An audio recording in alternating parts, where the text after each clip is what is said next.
시청자 여러분 안녕하십니까? 금요일 뉴스 앤 이슈 시작하겠습니다. 코로나19 확산세가 다시 심상치 않습니다. 남대문 상가에 이어서 서울 중구 통일상가에서도 상인 4명이 확진됐습니다. 사랑제일교회에서도 감염이 추가로 전파돼 13명까지 늘었습니다. 이번 연휴가 코로나19 확산의 도화선이 될 수 있다는 우려가 커지고 있습니다. 자, 현장에 나가 있는 취재기자 연결해 보겠습니다. 박기환 기자. 네, 서울 중구 통일상가 앞에 나와 있습니다. 예, 확진자가 발생한 상가 앞에 나가 있는데요. 지금 현장 분위기 어떻습니까? 네, 지금 제 뒤로 보이는 통일상가 1층에 있는 의류 부자재 업체들은 정상 운영되고 있는데요. 상인들은 가뜩이나 안 좋은 경기에 코로나라는 악재까지 겹치면서 근심 가득한 표정을 짓고 있습니다. 어제 통일상가 상인 부부가 코로나19 확진 판정을 받은 뒤 이곳 점포 600여 곳은 임시 폐쇄됐다가 방역 조치가 이뤄졌습니다. 다시 정상 영업을 시작했지만 의류 도매업 상인들은 대부분이 이번 주 휴가에 들어갔고 의류 부자재 상인들만 영업을 계속하고 있습니다. 문제는 추가 확진 여부인데요. 일단 부부와 같은 상가에서 일했던 아들 1명과 함께 휴가를 떠났던 형까지 가족 2명이 추가로 확진됐습니다. 현재까지 확진자 모두 4명 나왔습니다. 서울중구청은 상인들 400여 명에 대한 검사를 벌이고 있습니다. 서울시는 지난 3일에서 8일 사이 통일상가를 방문한 사람 가운데 의심 증상이 있을 경우 진단검사를 받을 것을 권고하고 있습니다. 네, 이외에 집단 감염 사례들도 계속 나오고 있는데요. 특히 교회에서 대규모 추가 확진자가 나왔다고요? 네, 그렇습니다. 서울 성북구 사랑제일교회와 용인 우리제일교회 집단 감염과 관련해서 어제 많은 추가 확진자가 나왔습니다. 서울 성북구 사랑제일교회에서는 지난 12일 교인 2명이 확진된 데 이어 어제 11명이 추가 확진됐습니다. 모두 13명이 확진된 건데 방역당국은 지난 7일부터 어제까지 사랑제일교회 방문자에 대한 진단검사를 요청했습니다. 또 어제까지 12명이 확진됐던 용인 우리제일교회에서는 대규모 확진자가 추가됐습니다. 어제까지 12명이 추가로 확진되면서 최소 24명이 확진된 것으로 보입니다. 롯데리아 직원 관련 확진자도 4명이 추가됐는데 이렇게 따지면 모두 합치면 15명으로 집계됩니다. 또 남대문 케네디 상가 관련 확진자는 어제 1명이 늘어 모두 11명이 확진됐습니다. 네, 잠잠해지는가 했던 집단 감염이 다시 확산하고 있는 건데요. 연휴를 앞두고 추가 확산이 지금 또 우려되는 상황이죠. 네, 그렇습니다. 시장과 교회 그리고 학교까지 집단 감염이 산발적으로 이뤄지면서 광복절 연휴를 맞아서 더 확산될 것이라는 우려가 커지고 있습니다. 대부분 감염 경로가 확인되지 않은 데다 하루 확진자 수도 이틀째 50명이 넘기 때문에 방역당국은 일촉즉발의 상황이라는 표현까지 써가며 예의주시하고 있는데요. 특히 이번 연휴에는 5명의 확진자가 나온 사랑제일교회 등 단체들이 광화문에서 대규모 집회를 연달아 진행할 예정이라서 더 우려가 커지고 있습니다. 서울시는 일단 내일 광복절 관련 광화문 집회에 대해 모두 집합 금지 명령을 발동하고 집회는 모두 막겠다는 입장을 냈습니다. 일단 연휴라고 하더라도 기본적인 방역 수칙을 지키고 많은 사람들이 모이는 장소를 방문하는 건 삼가는 편이 좋겠습니다. 지금까지 서울 중구 통일상가 앞에서 YTN 박견입니다. 네, 보신 것처럼 수도권을 중심으로 코로나19가 다시 빠르게 확산되고 있습니다. 어제 하루 신규 확진자 수가 100명대를 기록했습니다. 방역당국은 수도권에 한해서 현행 사회적 거리 두기 1단계를 2단계로 올리는 방안을 검토하고 있습니다. 취재기자 연결하겠습니다. 김종균 기자. 예, 사회부입니다. 예, 자, 걱정입니다. 어제 하루 신규 확진자가 100명을 넘어섰군요. 네, 그렇습니다. 어제 하루 신규 확진자는 103명입니다. 국내 발생은 85명으로 지난 3월 31일 이후 가장 많았고 해외 유입은 18명입니다. 누적 확진자는 모두 14,873명이 됐습니다. 일일 신규 확진자 수가 100명을 넘은 것은 지난달 25일 이후 20일 만입니다. 하지만 이때는 이라크에서 귀국한 우리 건설 근로자와 부산항 입항, 러시아 선박 집단 감염에 따른 해외 유입 사례가 일시적으로 증가한 데 따른 것입니다. 지금은 교회와 시장, 학교, 패스트푸드 체인 등 곳곳에서 동시다발적으로 확진자가 발생하고 있어 심상치 않은 상황입니다. 먼저 국내 발생 상황을 보면 수도권에서 신규 확진자가 집중적으로 나오고 있습니다. 경기도에서 가장 많은 38명이 새로 감염됐고 서울은 31명, 인천은 3명이 확인됐습니다. 수도권만 72명이나 됩니다. 또 부산에서 5명, 충남 3명, 광주 2명이고 울산, 강원, 경북에서 각각 1명씩 발생했습니다. 해외 유입은 검역 단계에서 7명이 확인됐습니다. 나머지 11명은 격리 중인 지역사회에서 감염이 확인됐습니다. 추가 사망자는 나오지 않아 누적 사망자 수는 305명을 유지했습니다. 또 완치 후 격리 해제된 사람은 46명이고 격리 중인 환자는 705명입니다. 방역당국은 코로나19 사태가 심상치 않다는 판단에 따라 우선 수도권에 한해 현행 사회적 거리두기 1단계를 2단계로 상향 조정하는 방안을 검토하고 있습니다. 지금까지 사회부에서 YTN 김종길입니다. 네, 코로나19 확산 속도도 빠른데 교회와 학교, 시장, 음식점 등 추가 감염 가능성이 큰 곳에서 잇따라 발생하고 있어서 걱정입니다. 정부는 수도권을 중심으로 사회적 거리두기 단계를 1단계 올려서 방역을 강화하고 있는 방안을 검토하고 있는데 이런 가운데 오늘 의료계는 전국적 총파업에 들어갔습니다. 휴진율이 40%가 넘는 지역도 있어서 진료 차질도 예상됩니다. 정부가 의료계에 다시 파업 자제와 대화를 당부할 예정인데요. 조금 전 있었던 브리핑 현장으로 가보시겠습니다. 8월 14일 금요일 정례 브리핑을 시작하겠습니다. 8월 14일 0시 기준 국내 발생 신규 확진 환자는 85명입니다. 해외 유입 사례는 18분입니다. 확진 환자는 지금까지 총 14,873명이며 현재 705명의 환자가 치료를 받고 있습니다. 어제 사망자는 없었고 현재까지의 사망자는 총 305명입니다. 오늘 아침 정세균 국무총리 주재로 열린 중대본 회의에서는 수도권 코로나19의 대응 상황을 점검하고 해외 입국 외국인에 대한 치료비 자부담 방안 등을 논의하였습니다. 정세균 국무총리께서는 국내 감염의 확산세가 심상치 않다며 3일간의 연휴를 앞두고 어렵게 이어가고 있는 방역과 일상의 균형이 무너지지 않도록 국민 모두 경각심을 갖고 방역 수칙을 철저히 지켜줄 것을 당부하였습니다. 아울러 이러한 엄중한 상황에서 오늘 의사협회가 집단 휴진에 들어간 것에 대해 유감을 표하며 보건복지부 등 관계부처와 지자체는 집단 휴진으로 인한 의료 공백이 발생하지 않도록 비상진료 대책을 차질 없이 시행할 것을 강조하였습니다. 오늘 국내 발생과 해외 유입을 합친 신규 확진 환자의 수가 이라크 교민 입국 시를 제외하고는 지난 4월 1일 이후 처음으로 세 자릿수를 기록하였습니다. 최근 서울시와 경기도를 중심으로 교회, 방문 판매업체, 시장, 학교 등에서 환자 발생이 계속 증가하고 있는 엄중한 상황입니다. 여러 다중이용 시설에서 동시다발적으로 발생하고 있어 감염 확산이 매우 염려되고 있습니다. 정부는 지금의 상황을 예의주시하면서 감염 확산을 차단하기 위하여 총력을 다하고 있습니다.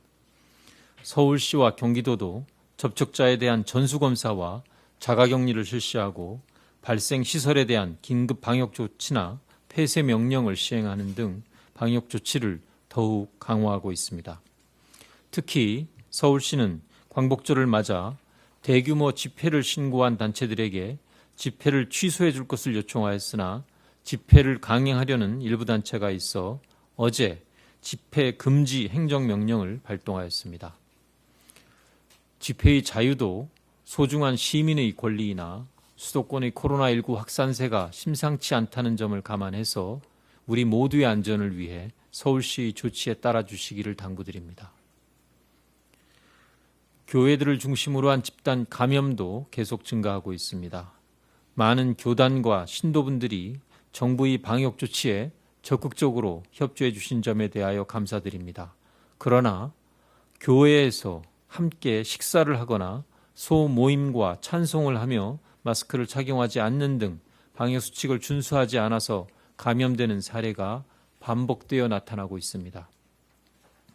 공동 식사나 소모임, 침방울이 튀기 쉬운 찬송이나 소리내며 하는 기도는 삼가해 주시고 마스크 착용과 거리 두기와 같은 기본적인 방역 수칙을 보다 철저히 지켜주시기 바랍니다. 집단 감염이 계속 발생한다면 지난번과 같은 핵심 방역 수칙 의무화 조치가 취해질 수밖에 없습니다. 교회 스스로 자율적인 노력을 한층 더 강화해 주실 것을 간곡히 당부드립니다. 특히 서울시 성북구의 사랑제일교회 교인분들께 당부드립니다. 사랑제일교회에서 이미 13명의 확진 판정을 받는 등 확진자가 계속 확인되고 있는 상황입니다. 그러나 서울시의 보고에 따르면 명부 작성이 미흡해서 예배 참석자가 정확히 파악되고 있지 않고 있으며 방역 당국의 검사 요청에 대해서도 협조가 제대로 이루어지고 있지 않다고 합니다. 이웃과 가족과 국가 전체를 위해서 방역 당국의 조치에 적극 협조해 주실 것을 당부드리며 고의적인 거짓이나 협조 불응으로 감염이 확산된다면 법령에 의한 처벌과 구상권 청구 등 엄정한 조치가 불가피하다는 점을 말씀드립니다. 서울과 경기 등 수도권의 코로나19 확산 상황이 심상치 않아 또 하나의 고비를 맞고 있습니다. 정부는 서울시와 경기도를 대상으로 사회적 거리두기 2단계 상향 조정 여부에 대한 검토에 착수하였습니다.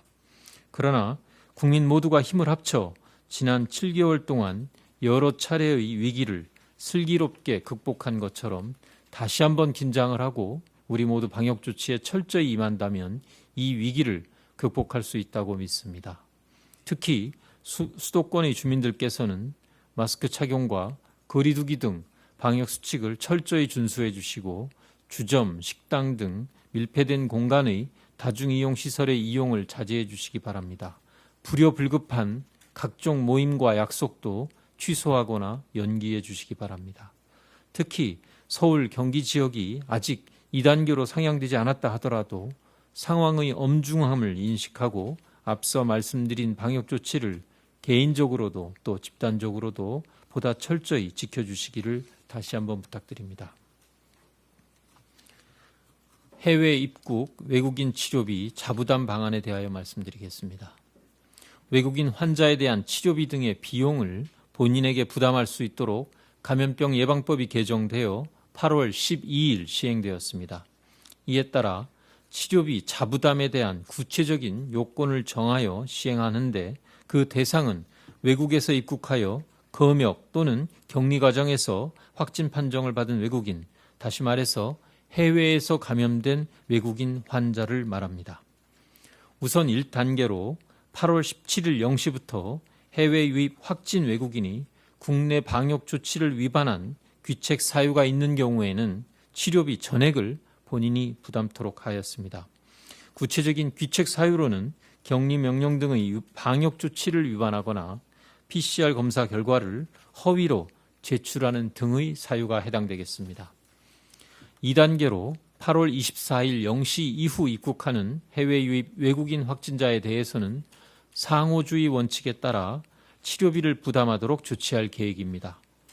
우리 국민에 대한 해당 국가의 지원 여부와 정도에 따라 국적별로 치료비의 일부나 또는 전부를 부담하게 될 것입니다.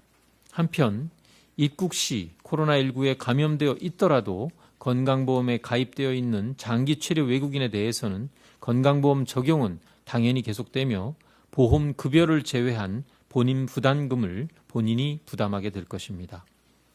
국내에서 감염된 외국인에 대해서는 지역사회의 전파 차단을 위해 현행과 같이 계속 지원이 이루어집니다. 이러한 내용은 해외 공간 등에 사전 고지하고 관계부처 협조를 통해 항공사, 선사, 여행사 등에 적극 안내할 계획입니다. 다음으로 의사협회 집단 휴진과 관련하여 말씀드리겠습니다. 오늘 의사협회가 집단 휴진을 결행함에 따라 국민들께 걱정과 불편을 끼쳐드리게 되어 진심으로 송구합니다. 그동안 의사협회가 요청한 협의체 구성을 수용하고 지역과 진료 과목의 불균형을 해소하는 정책 논의를 시작하자고 거듭 제안하였음에도 불구하고 집단 휴진을 결정한 것에 대하여 안타깝고 유감스럽게 생각합니다.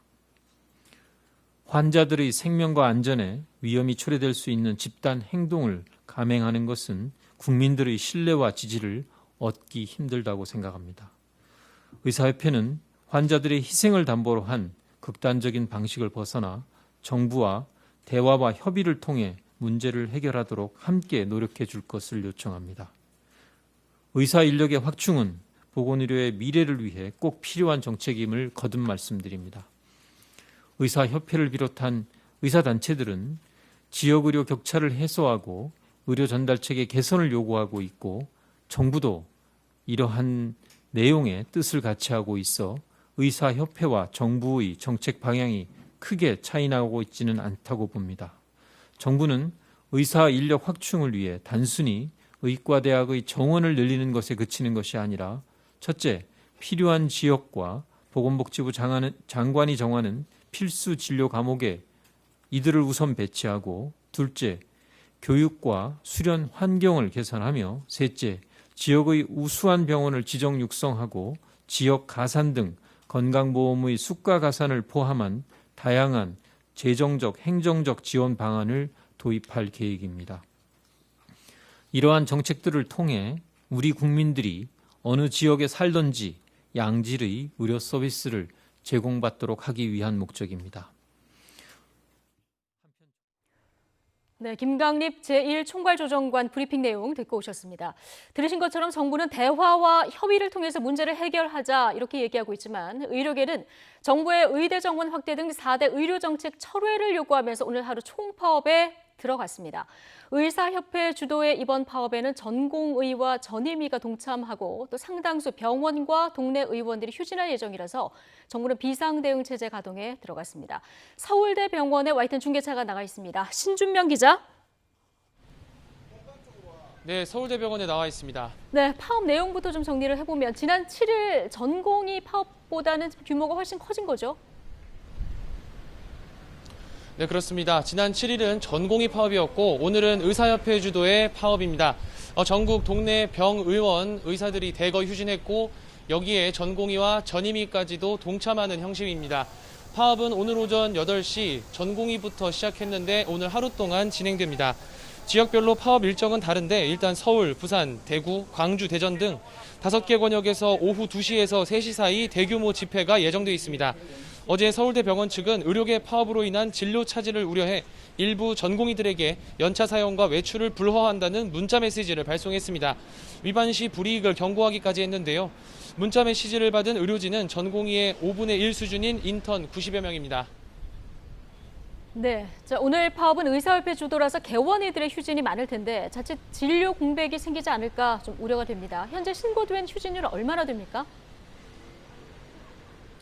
네, 어제 오후 2시를 기준으로 전국 의원급 의료기관 24.7%가 해당 지자체에 휴진 신고를 한 것으로 파악이 됐습니다. 전날보다 1,300여 곳이 더 늘어난 건데 휴가철임을 고려하면 오늘 휴진율은 더 높아질 것으로 복지부는 전망했습니다. 일부 지역은 휴진율이 40%를 넘는 것으로 알려졌습니다. 정부는 각 지자체에 일정 비율 이상 휴진이 예상되면 진료 개시 명령을 내리라고 지침을 내려 실제 시행될지가 주목됩니다. 의료법에 따른 조치인데 위반한 의료기관은 업무정지 15일, 의료인은 3년 이하 징역이나 3천만 원 이하 벌금형에 처할 수 있습니다. 병원협회 등에는 24시간 응급실 운영과 오늘 하루 연장 진료를 요청했습니다. 대형 병원들은 지난 7일 전공의 파업 때와 비슷하게 대비에 나섰습니다. 또 필수 의료 분야는 유지되는 만큼 진료 공백이나 응급 상황은 없을 것으로 전망했습니다. 환자단체 연합회는 필수 의료 분야는 유지돼 다행이지만 진료 대기 시간이 길어지거나 문연 병원을 찾아다녀야 하는 환자들의 불편이 예상된다며 우려를 나타냈습니다. 네, 정부와 의료계가 지금 계속 이견을 보이고 있어서 파업이 계속되지 않을까 걱정인데요. 지금 타협 가능성은 없는 겁니까?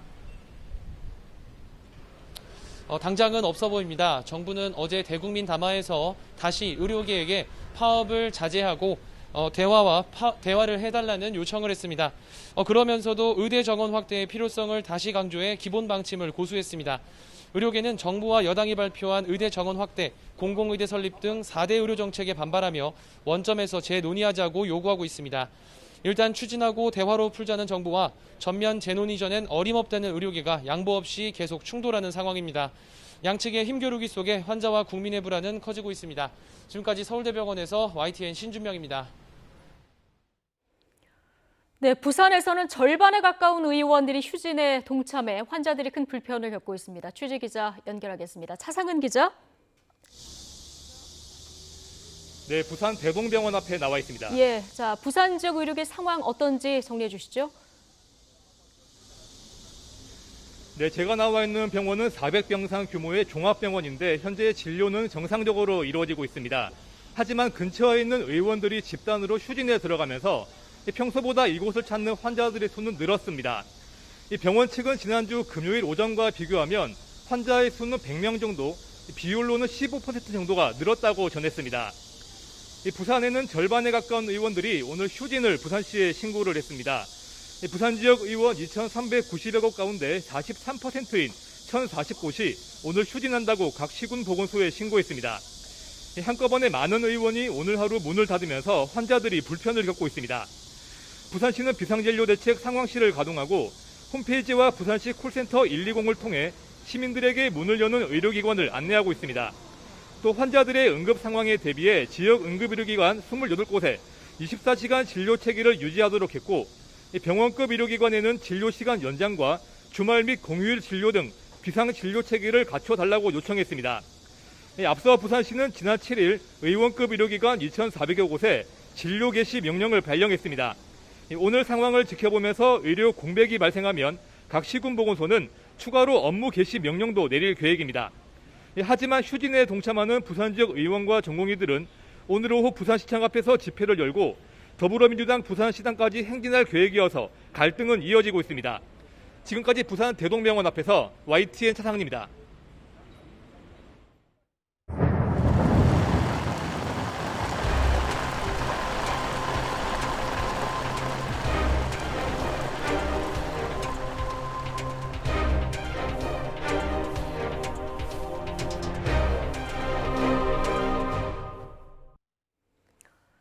잠시 비가 그친 사이 한강 수위가 내려가면서 서울 잠수교의 차량과 보행자 통행이 전면 재개됐습니다. 하지만 내일까지 중부지방에 300mm 이상의 호우가 또 내린다는 예보가 나와 있어서 주의가 필요한데요. 한강에 나가 있는 중계차 연결하겠습니다. 박현실 캐스터. 네, 서울 잠수교에 나와 있습니다. 예, 차량 통행에 이어서 보행자 통행도 재개됐다고요? 네, 그렇습니다. 우선 어제 밤부터 잠수교 차량 통행 제한이 풀렸는데요. 오늘 오전 10시 10분을 기해서는 보행자 통행 또한 재개가 됐습니다. 오전 7시쯤부터 잠수교의 수위가 보행자 통행 제한 기준인 5.5m 아래로 내려가면서 이 시각 잠수교 수위는 5.2m를 보이고 있습니다. 보시다시피 큰 어려움 없이 차량들이 잠수교를 통행하는 모습이고요. 청소와 복구 작업을 통해 어지럽혀졌던 도로 주변도 말끔히 정리가 됐습니다. 하지만 오늘 다시 중부지방을 중심으로 강한 호우가 예상돼 계속 주의가 필요합니다. 지금 북한에 위치한 정체전선의 영향으로 경기 연천과 강원도 철원에 시간당 20에서 30mm의 강한 비가 내리고 있는데요. 오후부터는 정체전선이 남하하면서 그 밖에 중부지방도 빗줄기가 더 굵어질 것으로 보입니다. 이 때문에 오전 9시 반 경기도 연천과 강원도 철원에 호우주의보가 내려졌고요. 저녁부터는 서울 등 중서부 지방으로 호우특보가 확대하겠습니다. 내일까지 수도권과 영서, 충북 북부에는 300mm 이상의 호우가 쏟아지겠고 영동과 충청 남부, 경북 북부에도 최고 80mm의 비가 오겠습니다. 이번에도 취업 시간대인 밤사이 중서부 지방에 강한 비가 쏟아질 것으로 보여서 대비 잘 해주셔야겠습니다. 정체전선은 휴일까지 수도권과 영서 지방에 비를 뿌린 뒤 북쪽으로 물러날 전망입니다. 낮 동안 충청 이남 지방은 폭염특보가 확대 강화된 가운데 찜통 더위가 기승을 부리겠습니다. 제주와 대구 36도, 대전과 광주 33도까지 치솟으며 무덥겠습니다. 또다시 폭우가 예보된 중부지방 여전히 산사태 위기경보 심각 단계가 발령 중입니다. 산사태와 저지대 침수 피해가 우려되는 만큼 주변 점검 철저히 해주시기 바랍니다. 지금까지 잠수교에서 YTN 박현실입니다. 네, 비가 잠시 소강 상태를 보였던 경기 북부 지역은 다시 비가 시작됐습니다. 이미 홍수 피해를 겪은 임진강 유역에는 다시 긴장감이 감돌고 있습니다. 현장에 취재 기자 나가 있습니다. 홍민기 기자. 네, 경기도 연천군 군남댐에 나와 있습니다. 예, 경기 북부 지역은 이미 비가 시작됐군요. 네, 그렇습니다. 지금은 보시는 것처럼 비가 잠시 잦아들고 가랑비만 조금씩 내리고 있는데요. 그런데 조금 전까지만 하더라도 제가 서 있는 이 임진강 유역에서 바로 강 건너편이 잘 보이지 않을 정도로 비가 세차게 쏟아졌습니다. 기상청은 오늘 오전 9시 반부터 제가 서 있는 이곳 연천군에 호우주의보를 발령했습니다. 다만 아직은 비가 시작된 지 얼마 안 된 만큼 이곳 군남댐은 13개 가운데 절반 정도인 7개 수문만 열어두고 있습니다. 또 댐의 현재 수위는 25m로 댐이 꽉 차는 한계 수위인 40m까지는 아직 여유가 있습니다. 임진강 상류 필승교와 하류에 있는 삼화교, 비룡대교를 지나는 물 높이도 1m에서 5m 정도를 유지하고 있습니다. 하지만 오늘과 내일 사이 많은 비가 예보되면서 군남댐을 관리하는 한강홍수통제소는 긴장된 모습입니다. 기상청은 오늘 오전부터 경기 북부와 강원 영서 북부에 돌풍과 천둥 번개를 동반한 매우 강한 비가 내리겠다고 예보했습니다. 또 오늘 저녁부터는 서울과 충청 지방까지 비구름이 확대돼 주말까지 많으면 300mm까지 비가 내릴 것으로 전망했습니다. 또 북한 지방에도 많은 비가 올 것으로 보이는데요. 제가 있는 군남댐은 북한 환강댐에서 흘러오는 물을 맞닥뜨리는 곳입니다. 만약 환강댐에서 물을 방류할 경우 군남댐은 수문을 추가로 열어 댐이 넘치지 않도록 할 예정입니다. 이에 임진강 하류 지역에서는 또다시 침수 피해가 날 수 있으므로 이 지역에 계시는 분들은 지자체의 안내나 재난 문자에 귀를 기울이시는 것이 좋겠습니다. 네, 자, 집중호우로 인한 지금까지 피해 상황도 좀 정리해 주실까요? 네, 행정안전부는 오늘 어제 하루 전국 11개 시도에서 89세대 총 200여 명의 주민이 대피했다고 밝혔습니다. 또 비닐하우스는 5천여 동이 침수됐고 주택도 4,500여 채에 물이 들어차는 등 시설 피해도 잇따랐습니다.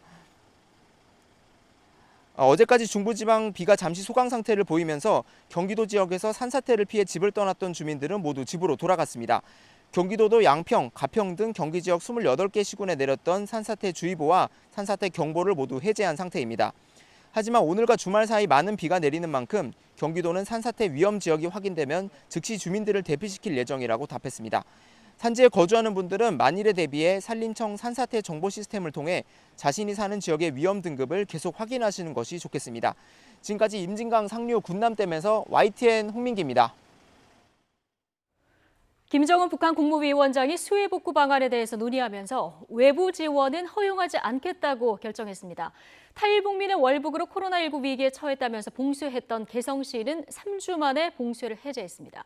취재기자 연결하겠습니다. 장하영 기자. 네, 통일외교안보부입니다. 예, 김정은 위원장이 수해에 대한 외부 지원을 받지 않겠다 이렇게 밝혔네요. 네, 김정은 북한 국무위원장이 어제 노동당 정치국 회의를 열고 수해 복구 방안을 논의하는 과정에서 나온 이야기입니다. 김 위원장은 코로나19 전파 상황이 악화되고 있다는 이유로 큰 물, 즉 홍수 피해와 관련한 어떤 외부적 지원도 허용하지 말고 국경을 더욱 철통같이 닫아내라고 말했습니다. 또 수재민의 형편과 고통이 이루 말할 수 없을 거라며 지금 같은 때 다른 누가 아닌 당이 그들을 전적으로 책임져야 한다고 강조하기도 했습니다. 북한은 장마철 기간 전국적인 피해 집계도 공개했는데요. 강원도, 황해북도와 황해남도, 개성시를 비롯해 전국적으로 농경지 39,296정보, 390제곱킬로미터와 산림집 16,680여 세대, 또 공공건물 630여 동이 파괴 혹은 침수됐다고 밝혔습니다. 또 많은 도로와 다리, 철길이 끊어지고 발전소 언제, 즉 댐이 붕괴했다고 하기도 전했습니다. 특히 직접 방문했던 황해북도 음파군을 비롯해 강원도 김화군과 철원군 등 피해 상황이 혹심한 지역이 있다면서 집과 가산을 잃고 임시 거처에 의탁해 생활하는 수재민들의 고통이 이루 말할 수 없을 거라고 말하기도 했습니다.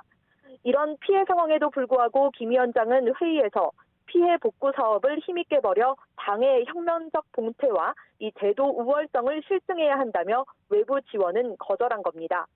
홍수 피해가 국제사회에 요청할 정도의 피해는 아니라는 인식이 있었던 걸로 보입니다. 김 위원장은 또 수재민이 한지에 나앉아 당 창건 75도를 맞이하게 할 수는 없다며 오는 10월 10일 당 창건 75주년까지 상황을 안정시키겠다는 의지를 드러냈습니다. 앞서 유엔과 EU 등 국제사회는 북한 수해와 관련해 지원할 준비가 돼 있다고 밝힌 바 있고 우리 정부도 인도적인 사안에 대해서는 정치, 군사적 사안과 무관하게 지원한다는 원칙 아래 상황을 지켜보는 중입니다. 네, 코로나19로 인해서 개성시가 봉쇄됐었는데요. 해제를 결정했군요. 네, 탈북민 김모 씨가 지난달 19일 강화도에서 개성시로 몰래 월북한 뒤 이 북한은 김 씨가 코로나19에 걸렸을 위험이 있다며 개성 전역에 특별 경보를 내렸는데요. 이로 인해 취해졌던 봉쇄 조치가 3주 만에 해제됐습니다. 조선중앙통신은 최전현, 즉 최전선 지역에서 발생한 비상사건으로 7월 24일부터 실시했던 개성시 등 지역 봉쇄를 전문 방역기관의 과학적 검증에 따라 해제할 걸 결정했다고 보도했습니다. 이번 정치국 회의에서는 인사조치도 있었는데요. 김재룡 이 내각 총리를 해임하고 김덕훈 신임 총리를 임명했습니다. 또 김덕훈과 함께 전략 무기 개발을 담당하는 리병철을 노동당 정치국 상무위원으로 승진시켰습니다. 리병철은 지난해 말 정치국 위원이 된 뒤 지난 5월 당 중앙군사위 부위원장이 된 데 이어 3개월 만에 정치국 상무위원까지 오르며 초고속 승진을 거듭하고 있습니다. 지금까지 통일외교안보부에서 YTN 장하영입니다. 더불어민주당 윤미향 의원이 정의기억연대 기부금 유용 의혹 등에 대한 조사를 받기 위해서 수사 개시 3개월 만에 피의자 신분으로 검찰에 출석했습니다. 어제 낮 1시 반쯤 서울 서부지방검찰청에 출석한 윤 의원은 횡령과 배임, 기부금품법 위반 혐의 등과 관련해서 오늘 새벽까지 15시간 가까이 조사를 받았습니다. 윤 의원은 정의연과 그 전신인 한국정신대문제대책협의회가 2018년과 2019년 기부금 등을 유용한 의혹과 안성 쉼터 건물을 시세보다 비싸게 매입한 뒤 최근 헐값에 팔았다는 의혹을 받아왔습니다. 차기 대통령 선호도 조사에서 이재명 경기도지사가 더불어민주당 이낙연 의원을 처음으로 역전한 조사 결과가 나왔습니다. 21대 국회 첫 원내사령탑인 더불어민주당 김태년, 미래통합당 주호영 원내대표는 나란히 취임 100일을 맞았는데요. 자, 국회 상황 알아보겠습니다. 김대근 기자. 네, 국회입니다. 네, 지금 여론이 요동치고 있는데요. 차기 대통령 선호도 조사에서 이재명 지사가 1위로 올라간 겁니까? 네, 그렇습니다. 이재명 경기도지사가 차기 대통령 선호도 조사에서 1위를 지키던 더불어민주당 이낙연 의원을 제치고 1위에 오른 조사 결과가 나왔습니다. 여론조사 결과를 함께 보면서 얘기해 보도록 하겠습니다. 여론조사 전문기관 한국갤럽이 차기 정치 지도자 선호도를 조사한 결과를 지금 보고 계십니다. 지난 11일부터 13일 사이 조사 결과와 또 지난달 7일부터 9일 사이 조사 결과를 비교해서 보고 계신데요. 이재명 지사는 이번 주 19%, 그리고 이낙연 의원은 17%로 나타났습니다. 이 지사는 6%포인트 상승했고요. 이 의원은 7%포인트 하락했습니다. 주목할 부분은 이 지사와 이 의원의 순위가 처음으로 바뀌었다는 겁니다. 같은 기관의 조사에서 이낙연 의원은 7개월 연속 선호도 20%대 중반으로 선두를 달렸는데요. 이번 달 대법원 판결 이후 이재명 지사 선호도가 급상승하면서 역전됐습니다. 이재명 지사, 최근 여러 현안에 대한 적극적인 발언이 눈에 띄게 늘었죠. 기본소득의 필요성을 주장하고 또 부동산 대책에 대해서도 경기도청 4급 이상 다주택 공무원들에게 1주택 초과 주택을 연말까지 처분하라고 강력 권고하는 등 적극적인 모습을 보여왔습니다. 민주당 지지율이 통합당에 역전된 것에 대해서도 국민이 뭔가 새로운 기대를 하는 것 같다. 증세는 공도체를 위한 불가피한 선택이라는 국민의 납득이 필요한 등의 입장을 밝혔습니다. 이낙연 의원은 총리 시절 보여준 안정감과 위기 극복 능력을 강점으로 내세우고 있는데요. 최근 수해 현장 방문을 이어간 것도 그런 노력의 연장선으로 보입니다. 기자들이 이번 조사 결과를 어떻게 보는지 물었는데요. 민심은 늘 움직이는 것이다, 이런 반응을 보였습니다. 최근 민주당 지지율이 통합당에 역전된 것과 관련한 지지층의 불안감이 이재명 지사 선호도로 이어진 것인지 또 이런 추세가 계속될지 주목되는데요. 다만 조사기관인 갤럽에서는 대선 후보는 당내 경선을 통해 선출하는데 민주당 지지층에서는 이 의원이 앞서고 또 진보층에서는 두 사람이 비슷하다는 점에서 아직 우열을 논하기는 어렵다고 분석했습니다. 네, 이런 가운데 더불어민주당 김태년 원내대표는 어제, 그리고 주호영 원내대표는 오늘이 취임 100일인데 분위기가 사뭇 다르다고요. 네, 5월 7일 임기를 시작한 김태년 원내대표, 21대 국회 원내 상황이 녹록지 않았습니다. 야당과의 대립은 개원 협상부터 시작됐는데요. 법사위원장 자리를 둘러싼 대립 끝에 결국 18개 상임위원장 자리를 민주당이 모두 가져갔고 통합당은 거대 여당에 독주라며 비판을 이어갔습니다. 최근 부동산 폭등에 대응하기 위한 종부세 강화, 임대차 3법을 처리하는 과정도 순탄치 않았는데요. 결국 부동산법에 반대한 통합당이 표결에 불참한 가운데 법안을 처리했습니다. 이 과정에서 적극적인 리더십이란 평가도 있었지만 야당과 불통을 지적받기도 했는데요. 부동산 정책 실패에 대한 비판 여론 등으로 통합당의 지지율이 역전되면서 취임 100일에 구름이 끼었다는 말도 나옵니다. 관례적으로 하는 취임 100일 기자간담회도 수해 복구를 이유로 다음 주로 미뤘는데요. 이런 여러 상황을 고려한 듯 오늘 회의에서도 현안에 집중했습니다. 김태년 원내대표는 오늘 위안부 피해자 기림의 날과 또 내일 광복절 75주년을 앞두고 일본에 사과를 촉구하고 집단 휴진에 들어간 의사협회를 향해서 국민의 생명과 안전을 위해서 대화에 나설 것을 촉구했습니다. 반면 미래통합당은 지지율 반등으로 고무된 분위기입니다. 조영 원내대표는 오늘 아침 회의에서 여론조사 결과에 일희일비하지 않고 계속해서 최선을 다하겠다는 입장을 밝혔는데요.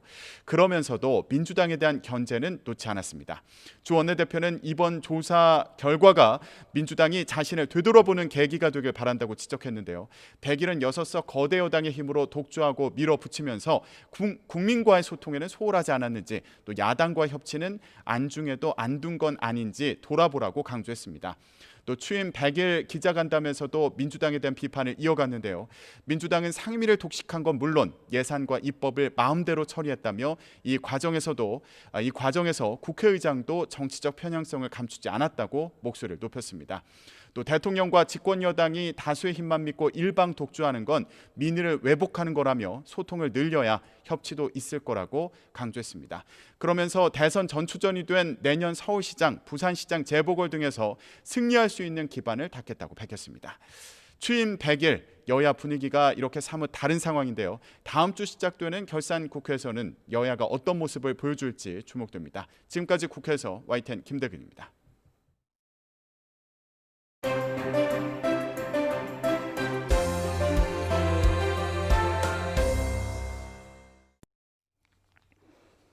차기 대통령 선호도 여론조사에서 조금 전 보신 것처럼 이재명 경기도지사가 7개월 동안 부동의 1위 자리를 지켜온 민주당 이낙연 의원을 제치고 처음으로 역전한 것으로 나타났습니다.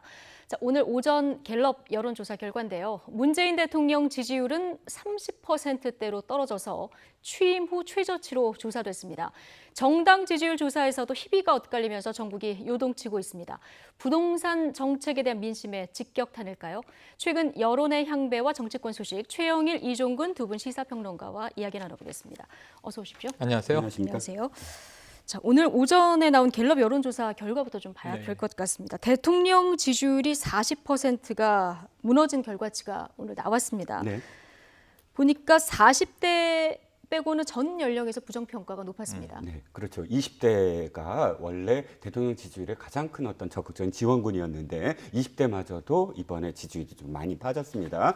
대통령 지지율이 40%대가 무너졌다는 것은 물론 일시적인 것일 수도 있죠. 예. 다음에 반등할 수도 있지만 그러나 이 신호, 이 시그널이 갖고 있는 의미는 두 가지라고 봅니다. 첫 번째는 대통령 지지율, 대개 우리나라의 어떤 양당 양당제에서의 양당 중에 한 당의 대통령은 대개 40%대의 지지를 받거든요. 예. 즉 문재인 대통령만 하더라도 지난 2012년도에 49%의 지지를 받고 2017년도에 41%의 지지를 받았습니다. 즉 예. 자신의 지지층이 40%대다 이렇게 표현할 수가 있는데 그 지지층이 지금 와해되는 그런 지점이 바로 40%대라는 것. 그러니까 지지층에서도 분열이 있다는 것의 시그널이고요. 첫 번째는 공고한 지지층에서도 분열이 있었다. 있었다. 분열이 있다. 예. 두 번째는 당 지지율과의 이제 이 차이입니다. 즉, 당 지지율이 30%대였어요, 늘. 그런데 대통령의 지지율이 30% 올라 있었죠. 그렇죠. 근데 예. 30%대가 되면서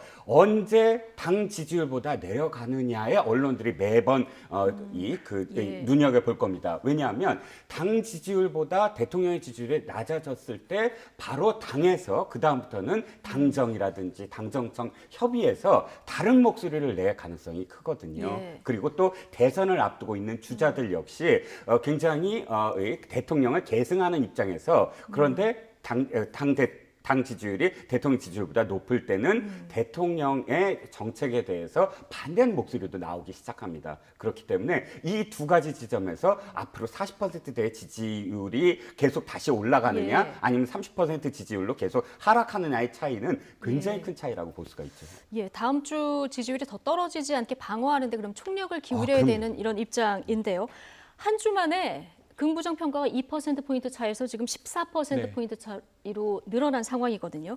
30대 그리고 서울 지역에서 가장 많이 빠졌는데 네.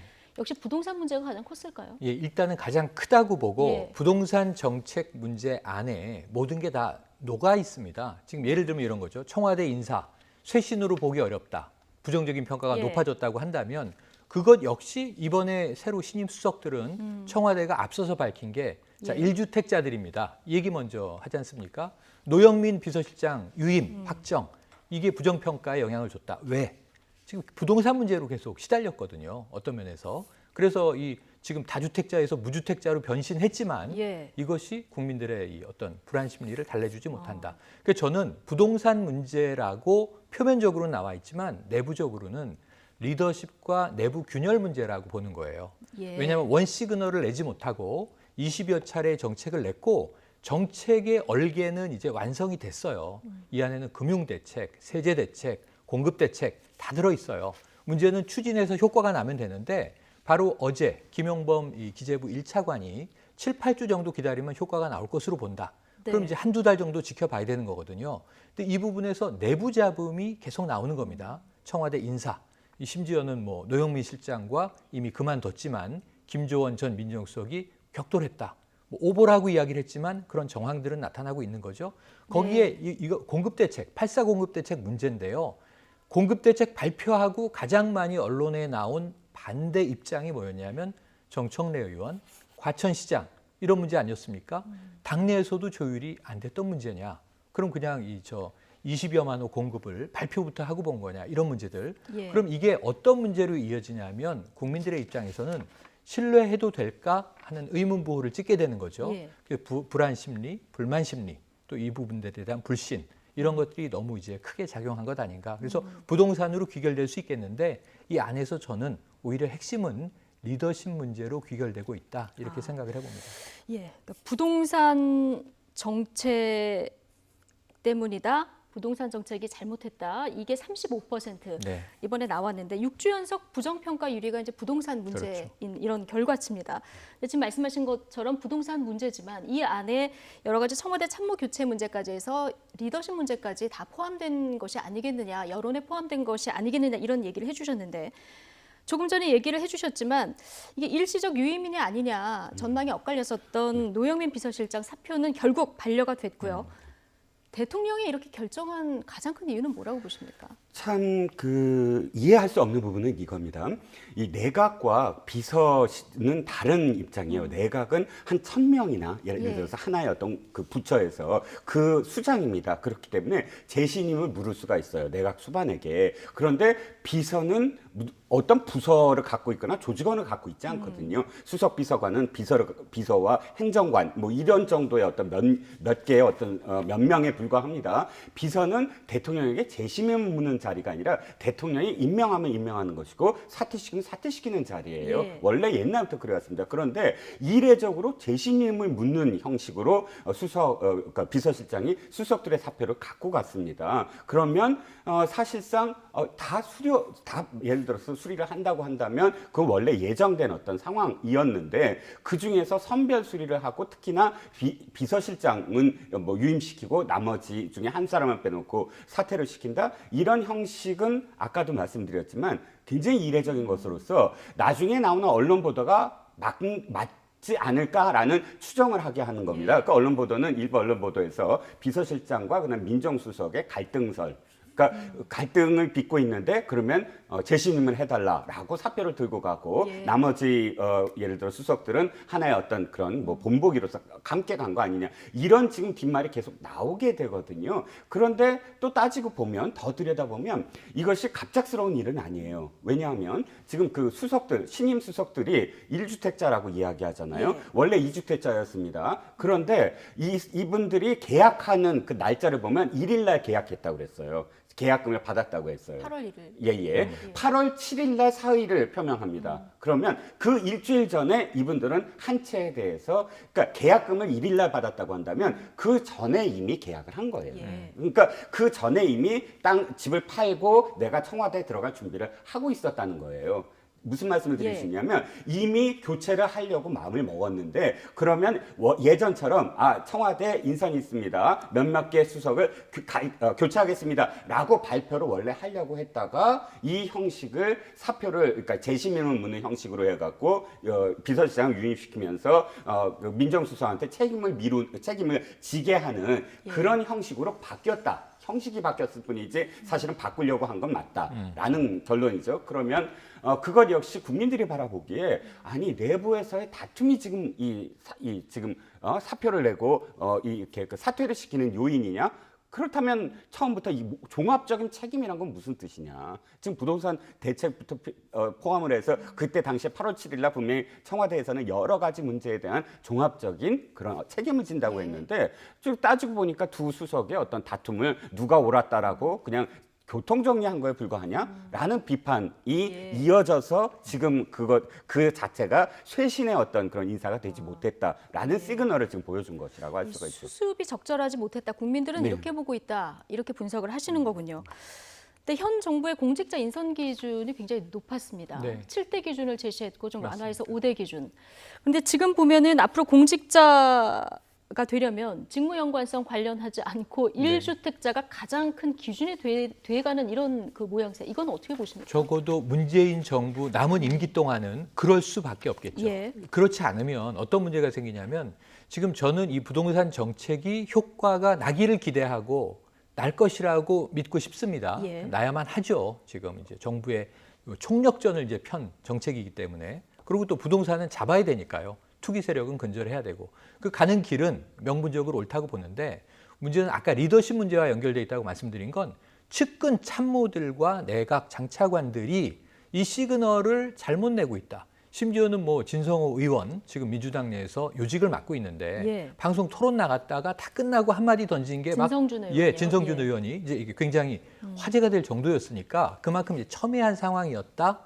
그런데 이제 여기에 대해서 내부 시그널이 막 꼬이고 있었던 거예요. 예. 근데 이걸 교통정리하려다 보니까 이 교통정리하려는 과정이 더 꼬인 거예요. 저는 6명 이 실장과 수석의 일괄 사표를 제출한 타이밍은 매우 좋지 않았다 이렇게 봅니다. 지금 사표 제출할 때가 아니라 이를 수습해야 될 때거든요. 그러니까 지금 청와대, 당정청의 관계 모든 부분에서 지금 벌어진 일을 수습해야 할 때인데 사표를 제출하는 건 아무런 이 해법이 되지 않거든요. 대통령에게 오히려 부담을 가중시키는 상황이었죠. 근데 결국 수습되는 과정에서 깔끔하게 잘랐어야 됩니다. 자, 임종석 비서실장 체제 1기, 노영민 비서실장 체제 2기. 그럼 여기서 끝. 문제가 있으니까 다 나가세요. 그럼 교체해야 되는데 문제는 일부는 나가고 일부는 남고 몇 기라는 이름을 붙일 수가 없이 어중간하게 늘어진 상황이 돼버렸고 또 하나는 납득이 되지 않는 문제가 뭐냐면 부동산 정책의 문제가 왜 비서실에 불똥이 튀느냐는 겁니다. 예. 이거는 정책실의 문제거든요. 근데 김상조 정책실장 지금 경제수석이 이호승 경제수석인데 이름이 언론에 나오지도 않아요. 그리고 홍남기 경제부총리가 나오는 건 당연하지만. 예. 그래서 이호승 왜 경제수석은 인터뷰를 어제 한번 하긴 했습니다. 네, 그래서 이 문제가 왜 비서실의 문제로 부동산 불똥이 튀어 있느냐. 예. 이건 청와대의 상황에서 매우 좀 엉뚱한 상황이다. 그래서 이 부분은 아무래도 이제 인사혁신, 인사쇄신으로는 예. 국민들에게 다가가긴 어려운 상황이고요. 그럼 여기서 지금 또 문제가 생깁니다. 그럼 후속 인사를 하면 해결될까요? 그러니까 지금 첫 수가 잘못 두어진 거예요. 그래서 노영민 비서실장이 교체된다면 또 야당은 압박을 하겠죠. 여론에 밀려서 유임시키려고 했으나 결국 교체했다. 그러니까 교체할 수도 없고 안 할 수도 없고 이 상황이 일정 기간 갈 수밖에 없는데 저는 이것은 이 첫 단추 6명의 일괄 사표 제출 타이밍부터 터진 문제다 이렇게 봅니다. 예. 자, 이런 가운데 불과 몇 개월 전 총선 때 국민들로부터 전폭적인 지지를 받았던 민주당이 통합당의 지지율 역전을 당하는 여론조사 결과가 어제 나왔는데요. 자, 그동안 어떤 일이 있었던 걸까요? 영상으로 보고 오시겠습니다.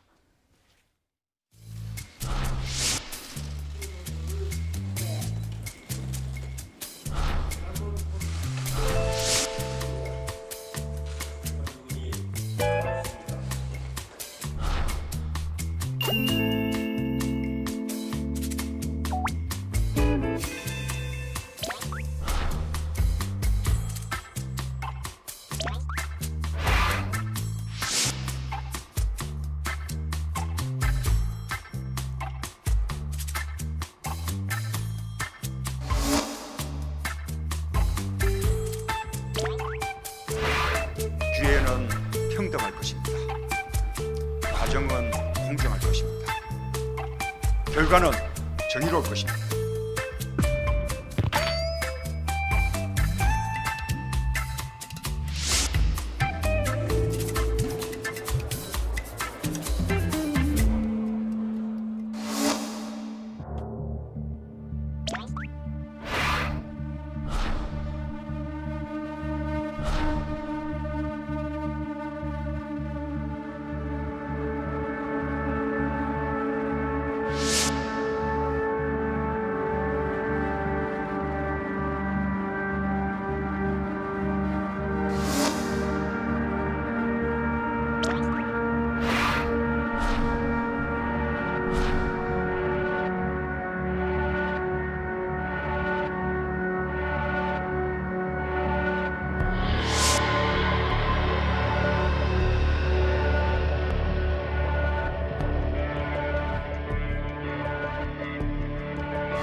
네.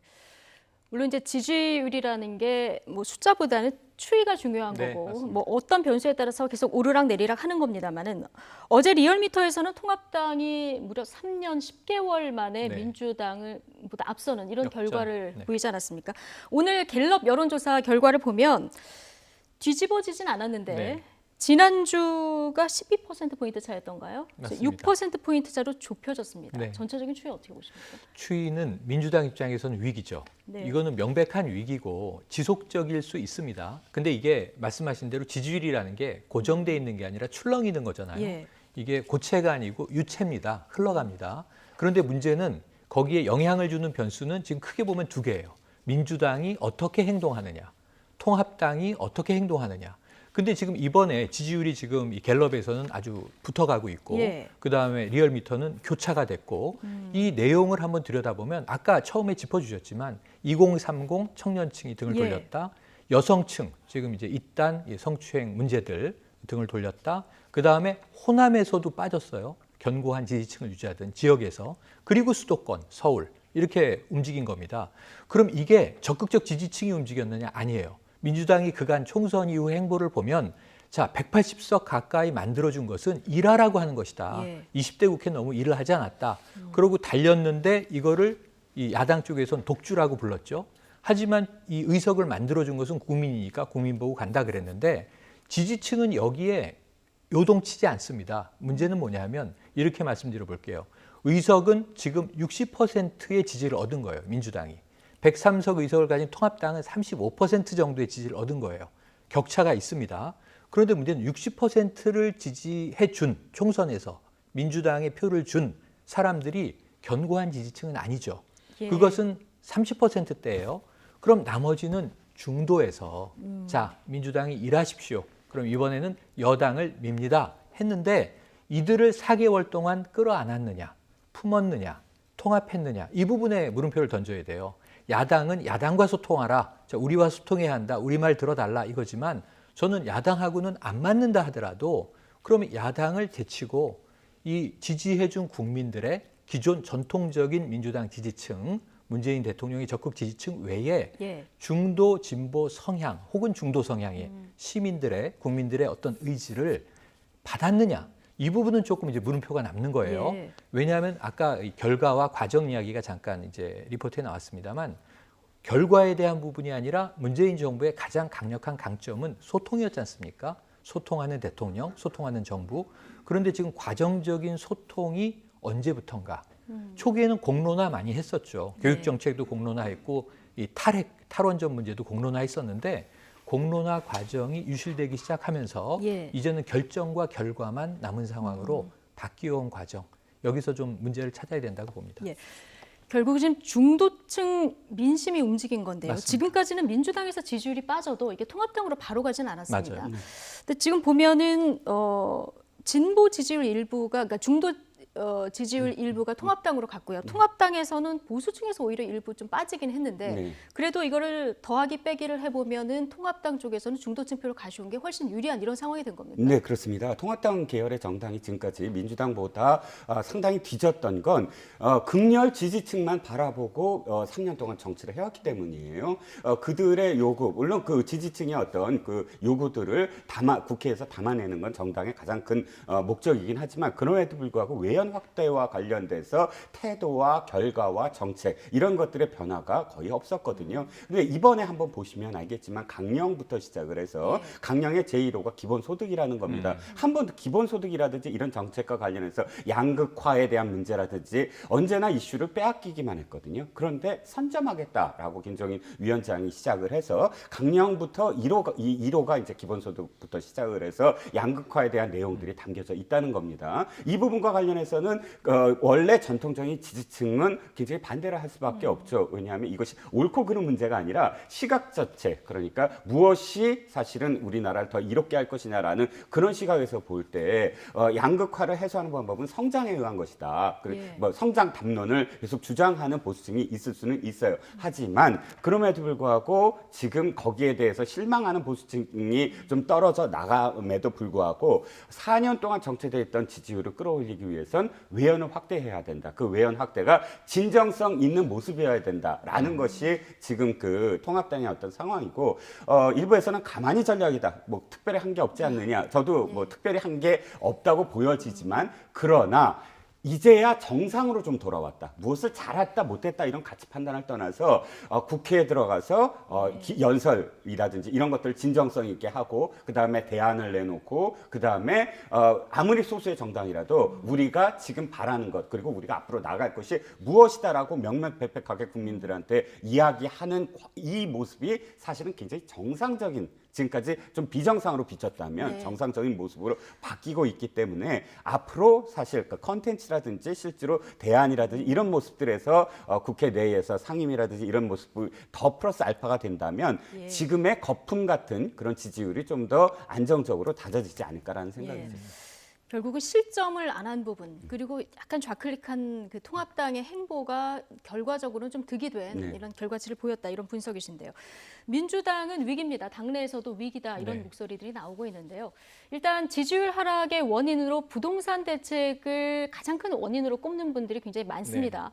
자, 그럼에도 불구하고 현 정책 방향은 맞다 이런 목소리도 계속 나오고 있는데요. 서른 박주민 의원 인터뷰 내용 듣고 오시겠습니다. 이 새로운 지도부와 함께 수재도 제대로 잘 정리를 하고 그리고 경제 살리기를 제대로 하면은 다시 또 지지율이 국민들로부터 지지를 받지 않겠나. 지지율 하락의 제일 큰 원인은 부동산 정책이 있지 않을까 생각합니다. 부동산이 전월세 가격을 잡으려고 했는데 이게 현재 시점에서는 잘 안 되는 것 같습니다. 그런데 일종의 지금 일시적인 혼란이라고 우리 생각하고 있기 때문에 부동산 문제는 조만간에 진정이 될 것으로 생각합니다.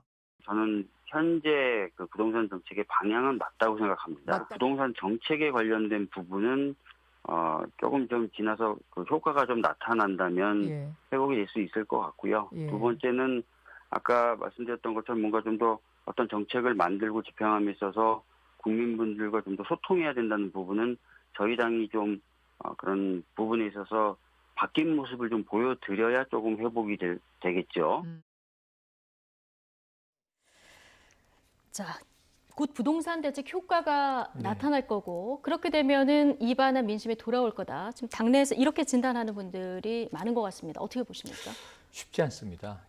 낙관하면 안 됩니다. 지금 이제 이 민주당 내에선 위기 인식은 아주 강하게 들었는데 약간 두 가지로 갈립니다. 이게 치명적인 문제일 수 있다. 지금 단단히 대응을 하고 완전히 이 당이 전환해야 한다. 이런 의견들이 하나 있고요. 그리고 두 번째로는 아니다. 지금 이제 일시적인 문제인데 왜냐하면 악재가 다 겹쳐 있어요. 사실 그 성추행 의혹 문제, 부산 시의원까지 튀어나온 거는 뭐 당이 통제하기가 쉽지 않은 부분인데 그럼에도 불구하고 국민들이 보기에는 또 리더십 문제, 기강회의 아니냐 이제 이렇게 직격탄을 날려도 뭐 할 말이 없는 사건들입니다. 근데 어쨌든 그런 돌발적 사건 외에 정책적인 불신 문제가 국민들에게 들었고 여기에 더해져 있는 게 공교롭게 지금 이제 이번 황금 연휴 다가왔는데 코로나19 상황 안 좋죠? 여기에 지금 정말 이례적인 폭우가 동반된 긴 장마로 수해가 크게 났죠. 이런 것들은 어쩔 수 없는 천재지변의 측면들이 있어요. 근데 이게 동시기에 다 몰려 있는 겁니다. 그런데 해결될 문제가 있고 부동산 정책 문제는 효과는 시간이 좀 오래 걸릴 겁니다. 빨라야 2, 3개월, 길면은 6개월, 1년도 갈 수 있습니다.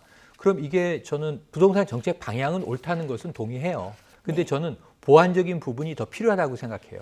왜냐하면 임차인들을 안심시키기 위한 커뮤니케이션 필요하고요. 또 임대인들의 분노감을 조금 이거를 부도덕하게 범죄시하지 않는 또 이 보완 정책도 필요하다고 생각이 돼요. 이걸 다 하려면 또 시간이 걸리는 겁니다. 그래서 저는 이 민주당이 이것을 낙관해서는 안 되고 지금 이건 한 1년 정도 내년 재보선 있지 않습니까? 내후년에 이제 대선 있지 않습니까?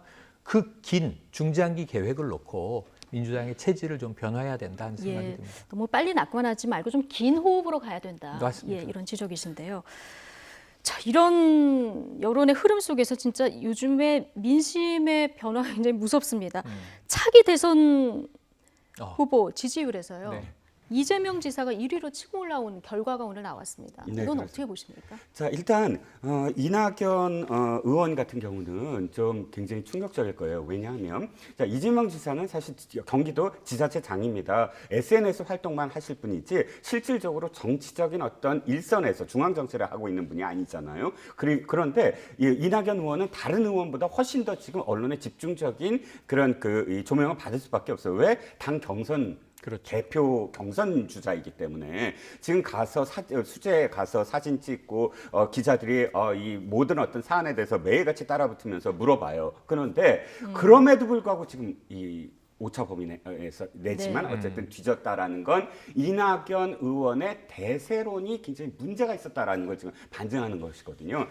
대세론 원래 그렇게 생각을 하셨을 거예요. 빨리 대권 조용히 이걸 치러서 당권을 갖고 그 다음에 당권을 갖게 되면 훨씬 더 많은 언론 조명 받고 그 다음에 대권으로 가면 굉장히 빠른 그런 그 결과를 낳겠다. 그런데 그 대세론이 치명적으로 자신한테는 좀 독이 됐을 거다. 왜? 국민들에게 좀 더 절박한 모습을 보이고 그 다음에 자신의 어떤 그런 진짜 무기, 예를 들어 컨텐츠라든지 이런 것들이 국민들한테 훨씬 더 다가가게 만들어야 되는데 조용조용히 지금 선거를 치르는 그런 모양새였거든요. 쟁점을 만들지 않고 좀 더 그럴 수밖에 없는 상황이기도 하고요. 물론 지금. 대세론이라는 건 어쩔 수 없죠. 왜냐하면 자기가 가장 선두였기 때문에. 그러나 그렇게 그러니까 어대낙 뭐 이런 말이 나오게 만들지 않았어야 됐다는 거예요. 어대낙이라는 말이 나오고 그 다음부터는 점점 관심이 지금 멀어지고 있거든요. 국민들로부터 이 경선 자체가. 그러니까 지금 이 대세론에 금이 가지 않았느냐 뭐 이런 언론 기사들이 지금 나오고 있습니다. 이재명 지사 같은 경우는 조금 더 세게 발언을 할 수 있는 앞으로의 어떤 여지가 굉장히 많이 남아있다. 아까 왜 대통령 지지율이 낮아지는 것과 맞물리면서 사실은 이재명 지사가 자신의 어떤 색깔을 보일 준비가 지금 돼 있는 것이거든요. 그래서 자칫 잘못하면 저는 이 지지율은 더 벌어질 가능성이 크다. 더 벌어질 가능성이 왜냐하면 이재명 있다. 지사는 별거 안 했어요. 아무것도 안 했습니다. 그냥 SNS에 정말 평소에 하는 것보다 훨씬 적게 성남시장 시절에는요. SNS를 하루에 10가지도 더 올렸거든요. 여러 의미에서 다음 주 여론의 흐름이 어떻게 될지가 벌써부터 좀 궁금한 맞습니다. 이런 상황인데요. 어쨌든 여론 변화에 대해서 어제는 저희가 통합당 위주로 좀 분석을 해봤거든요. 오늘은 민주당 이야기 위주로 좀 진행을 하고 있습니다. 자, 엎친 데 덮친 격으로 더불어민주당 소속 부산시 의원이 식당 여직원을 성추행한 혐의로 경찰에 고발되는 사건도 있었습니다. 자, 끊이지 않은 여당 내 성추문 의혹, 유력 당권 그리고 차기 대권 주자인 이낙연 의원 어떻게 보고 있는지 잠시 듣고 오시죠. 민주당 소속원, 민주당의 구성원 가운데 부적절한 처신, 부적절한 언행이 있었던 것이 사실이죠. 그런 것이 몹시 속상하는 것이죠. 그런 것 등등이 누적된 결과겠죠. 아까 당 소속원들의 부적절한 처신, 언행? 대표적인 꼽는다면 어떤 것들? 역시 서울시장, 부산시장의 잘못이 컸고요. 자, 지자체장의 성추문 의혹 그리고 그 과정에서 대응에서의 어떤 대응 논란 이런 부분들이 좀 영향을 미쳤다는 분석들이 있는데 자, 더불어민주당 소속 부산시 의원이 식당 여직원을 그 성추행한 혐의로 경찰에 고발됐는데 이 CCTV 영상이 공개가 됐어요. 그러니까 이게 이 국민들이 보기에는 패턴이 보이는 게 뭐냐면 자, 이제 피해자가 등장합니다. 그래서 강제추행을 당했습니다라고 이야기를 해요. 부인합니다. 강제추행한 적 없다. 그런데 CCTV를 공개해요. 예. 그걸 보니까 추행의 여지가 상당히 높습니다. 유사한 행위로 이미 처벌받은 판례도 있는 그러한 모습이고요. 그런데도 또 부인을 합니다. 예. 그러니까 이게 한 번이 아니거든요. 그래서 지금 5일 CCTV를 공개했는데 11일에도 또 다른 여성 종업원에게 강제추행이 있었다. 그것도 공개하겠다.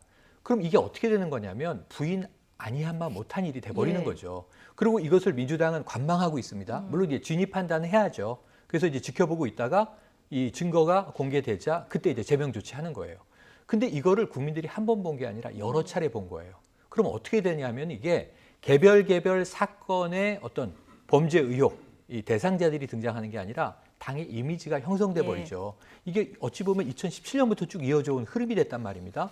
그러니까 이게 통합당 입장에서는 당을 비판하게 되는 거고 민주당 입장에서는 이게 개별 사건의 의혹을 풀었을 때 뭔가 이 어떤 무고가 소명되는 게 아니라 당 자체가 왜 이러지?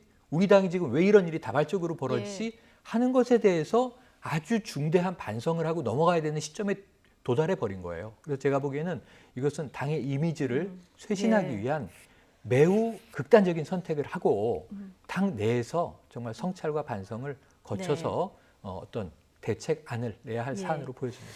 알겠습니다. 이 총선 압승 이후에 민주당 지지율 이반에 영향을 미친 요인들 지금 분석을 해보고 있는데 아까 저희 영상 구성에서 또 하나 폴더 안에 들어가 있었던 검찰개혁 문제요. 국민들의 염원이 굉장히 높았던 부분입니다. 검찰개혁은. 그런데 이 방향에 대해서 국민들이 좀 물음표를 던지는 것 같아요. 추미애 법무부 장관 탄핵해달라 이런 국민청원이 지금 20만을 넘었어요. 네, 일단 아까 제가 좀 말씀드리려고 했던 게 민주당의 지지율이 떨어진 건 삼독 때문이다.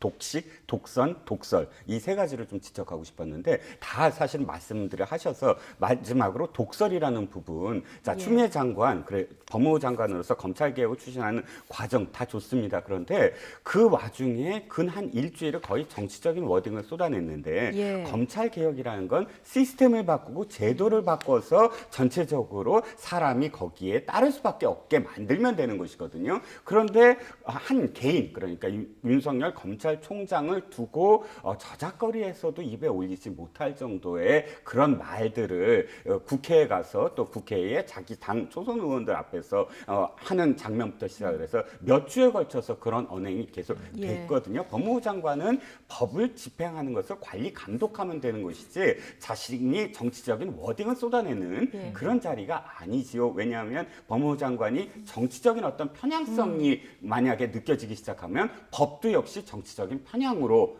이 결과가 나온다고 믿게 되잖아요. 그런 어떤 이 언행에 대한 문제가 첫 번째였고 두 번째는 그런 것들이 겹쳐지면서 국민들이 느끼기에 검찰개혁 당연히 해야 되는데 그 과정 속에서 왜 개인의 어떤 그런 뭐랄까요 문제들만 이렇게 부각이 되게 만들지 이런 의혹이 이제부터 생겨나기 시작했다는 것이죠. 그래서 검찰개혁이 이런 검찰개혁이 아니지 않느냐라는 말이 나오기 시작한 겁니다.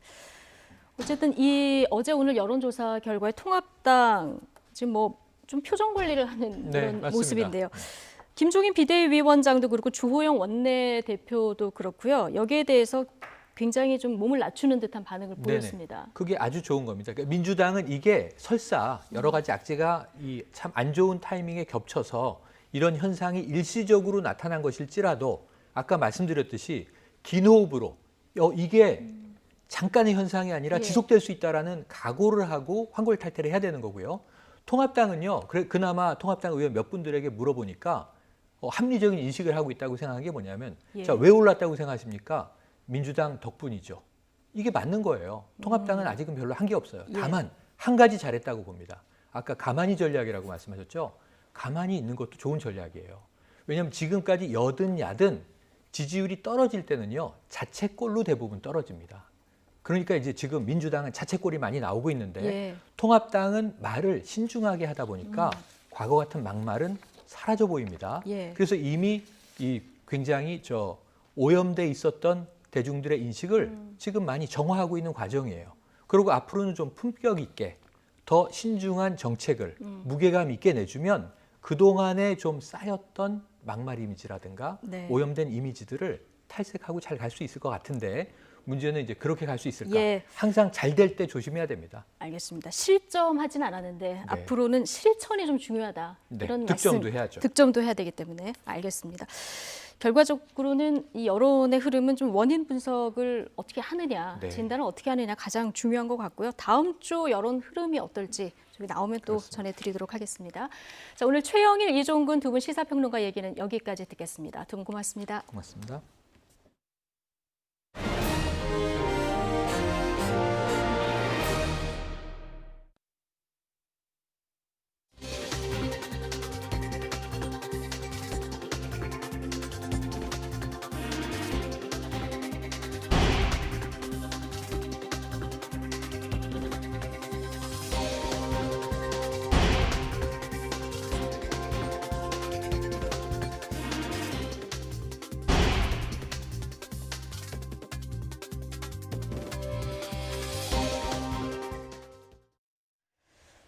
네, 정부의 의대 정원 확대 등 4대 의료정책 철회를 요구하며 의료계가 오늘 하루 총파업에 나섭니다. 의사협회 주도의 이번 파업에는 전공의와 전임의가 동참하고 상당수 병원과 동네 의원들이 휴진할 예정이라서 정부는 비상대응 체계 가동에 들어갔습니다. 서울대병원에 나가 있는 와이튼 중계차 연결해 보겠습니다. 신준명 기자. 네, 서울대병원에 나와 있습니다. 예, 오늘은 동네 의원들까지 지금 파업에 동참한 상황이라서 지난 7일 파업보다는 규모가 훨씬 더 커진 거죠? 네, 그렇습니다. 지난 7일은 전공의 파업이었고 오늘은 의사협회 주도의 의료계 총파업입니다. 전국의 동네 병의원 의사들이 대거 휴진하고 거기에 전공의와 전임의까지 동참하는 형식입니다. 파업은 오전 8시 전공의들부터 시작됐는데 하루 동안 진행됩니다. 지역별로 파업 일정은 다른데 일단 서울, 부산 등 5개 권역에서 오후 2시에서 3시 사이 대규모 집회가 예정돼 있습니다. 어제 서울대병원 측은 의료계 파업으로 인한 진료 차질을 우려해서 일부 전공의들에게 연차 사용과 외출을 불허한다는 문자 메시지를 발송했습니다. 문자 메시지를 받은 의료진은 전공의의 5분의 1 수준인 인턴 90여 명입니다. 예, 지금 신고된 휴진일은 얼마나 됩니까? 네, 어제 오후 6시를 기준으로 전국 의원급 의료기관 24.7%가 해당 지자체에 휴진을 신고했습니다. 전날보다 1,300여 곳이 더 늘어난 건데 휴가철이다 보니 휴진율은 더 높아질 것으로 복지부는 전망했습니다. 일부 지역은 휴진율이 40%를 넘는 것으로 알려졌습니다. 정부는 각 지자체에 일정 비율 이상 휴진이 예상되면 진료 개시 명령을 내리라고 지침을 내려 실제 시행될지가 주목됩니다. 의료법에 따른 조치인데 위반한 의료기관은 업무정지 15일, 의료인은 3년 이하 징역이나 3천만 원 이하 벌금형에 처할 수 있습니다. 병원협회 등에는 24시간 응급실 운영과 오늘 하루 연장 진료를 요청했습니다. 대형 병원들은 지난 7일 전국의 파업 때와 비슷하게 대비에 나섰습니다. 또 필수 의료 분야는 유지되는 만큼 진료 공백이나 응급 상황은 없을 것으로 전망했습니다. 환자단체연합회는 필수 의료 분야는 유지돼 다행이지만 진료 대기 시간이 길어지거나 문 연 병원을 찾아다녀야 하는 환자들의 불편이 예상된다며 우려를 나타냈습니다. 네, 이 파업이 길어지지 않아야 될 텐데요. 지금 타협 가능성은 전혀 없어 보입니까? 네, 당장은 없어 보입니다. 정부는 어제 대국민 담화에서 다시 의료계에 대화를 재개하고 파업을 자제해 줄 것을 요청했습니다. 그러면서도 의대 정원 확대의 필요성을 다시 강조하면서 기본 방침을 고수하겠다고 밝혔습니다. 의료계는 정부와 여당이 발표한 의대 정원 확대, 공공의대 설립 등 4대 의료 정책에 반발하며 원점에서 재논의하자고 요구하고 있습니다. 일단 추진하고 대화로 풀자는 정부와 전면 재논의 전엔 어림없다는 의료계가 양보 없이 계속 충돌하는 상황입니다. 양측의 힘겨루기 속에 환자와 국민의 불안은 커지고 있습니다. 지금까지 서울대병원에서 YTN 신준명입니다.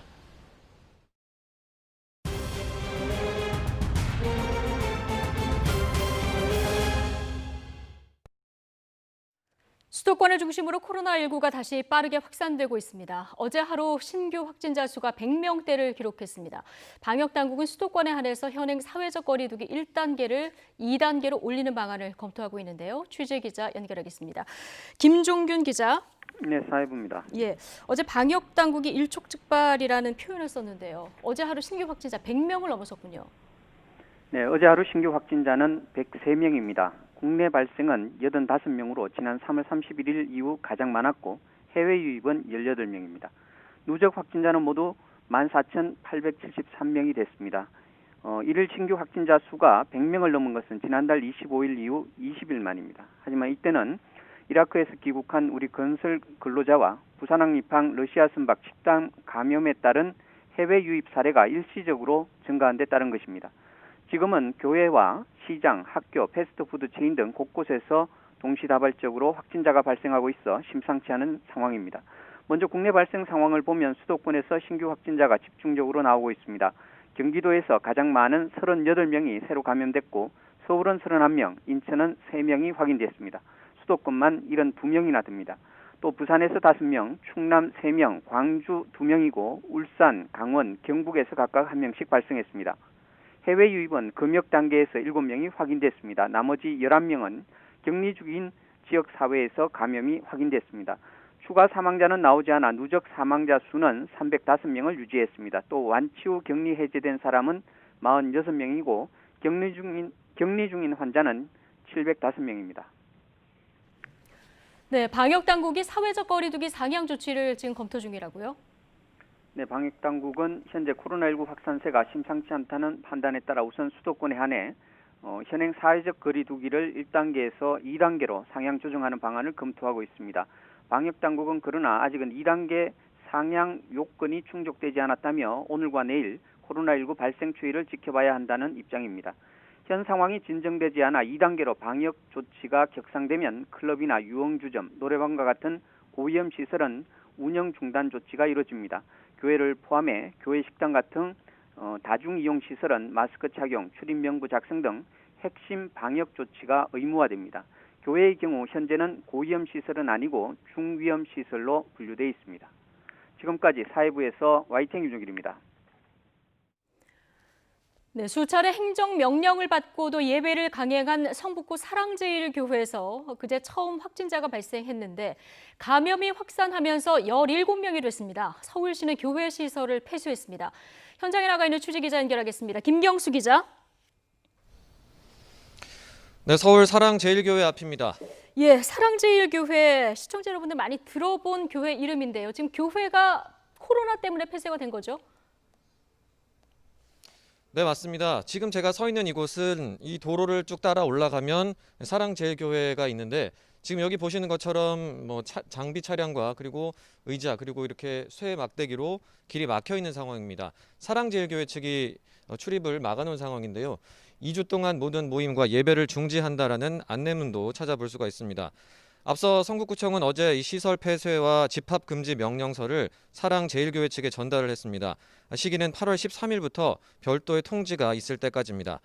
사랑제일교회 교인 가운데 코로나19 확진자가 잇따라 나온 데 따른 조치인데요. 지난 12일 첫 확진자가 나온 이후로 사랑제일교회와 관련된 확진 환자는 모두 17명까지 늘었습니다. 확진자 가운데는 교회에 가지 않았지만 교인인 가족에게서 옮은 2차 감염 사례도 있었습니다. 사랑제일교회 집단 감염의 최초 감염 경로는 아직 명확하지 않은데 죄송합니다. 보건당국은 추가 접촉자를 파악하고 있습니다. 또 8월 7일부터 13일 사이에 교회를 방문한 사람은 증상이 없어도 진단 검사를 받으라고 보건당국은 권고하고 있습니다. 현재 구청이 교회 측으로부터 건네받은 교인 명단을 분석한 결과 추가 검사 대상자는 1,890여 명 정도입니다. 추가 집단 감염 우려가 큰데 사랑제일교회 교인들이 포함된 단체가 광복절인 내일 서울 도심에서 대규모 집회를 강행하겠다고 밝혀서 우려가 더 커지고 있습니다. 지금까지 서울 사랑제일교회 앞에서 YTN 김경수입니다. 네, 코로나19가 재확산하는 가운데 광복절 당일 일부 단체들이 대규모 집회를 강행하겠다는 입장을 밝혔습니다.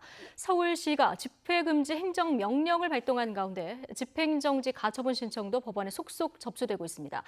충돌 우려뿐 아니라 감염 확산 우려도 큽니다. 자세한 상황 취재기자 연결해서 알아보겠습니다. 박희재 기자. 네, 사회부입니다. 네, 지금 서울시가 집회금지 조치한 단체만 30여 곳이라고요? 네, 그렇습니다. 서울시가 오늘 브리핑을 열고 단체 33곳에 집회금지 행정명령을 조치했다고 밝혔습니다. 이 종교시설과 남대문 시장 등에서 집단 감염 사례가 다시 나오면서 내린 조치인데요. 집회금지 구역에 신고한 단체는 모두 17곳이고 금지구역 외 지역에 신고한 단체는 어제보다 7곳이 늘어 모두 24곳으로 나타났습니다. 단체 8곳은 양쪽 모두 신고했습니다. 집회 신고한 인원은 모두 11만 5천 명으로 집계됐습니다. 이 가운데 이 단체 7곳이 집회를 강행하겠다는 입장이거나 의견 제시가 없는 상태라고 밝혔습니다. 주요 대규모 집회를 한번 살펴보면요. 우리공화당은 내일 낮 12시 서울 한국은행 앞에 모여 집회를 이어갈 예정이고 주최 측은 최소 10,000명 정도가 올 것으로 보고 있습니다. 같은 시간에 4.15 선거부정 국민투쟁본부는 을지로 입구에 모입니다. 3시간 뒤인 오후 3시엔 민주노총이 이 안국역 앞에 모여 집회를 이어갈 예정입니다. 이와 함께 사랑제일교회 측은 서울 종로구 사직로에서 국가비상대책국민위원회는 서울 서초구 서울중앙지검 근처에서 각각 대규모 집회를 예고했습니다. 네, 단체들은 집행정지 신청도 좀 속속 내고 있다면서요? 네, 그렇습니다. 이 서울시가 내린 행정명령에 대해 광복 전날 집회를 강행하는 단체들이 법원에 집행정지 신청서를 접수하고 있습니다. 오늘 오전 11시를 기준으로 서울행정법원에는 집행정지 등 신청만 모두 10건이 넘었는데요. 여기에 앞서 설명드렸던 이 민주노총과 우리공화당 등이 포함되어 있습니다.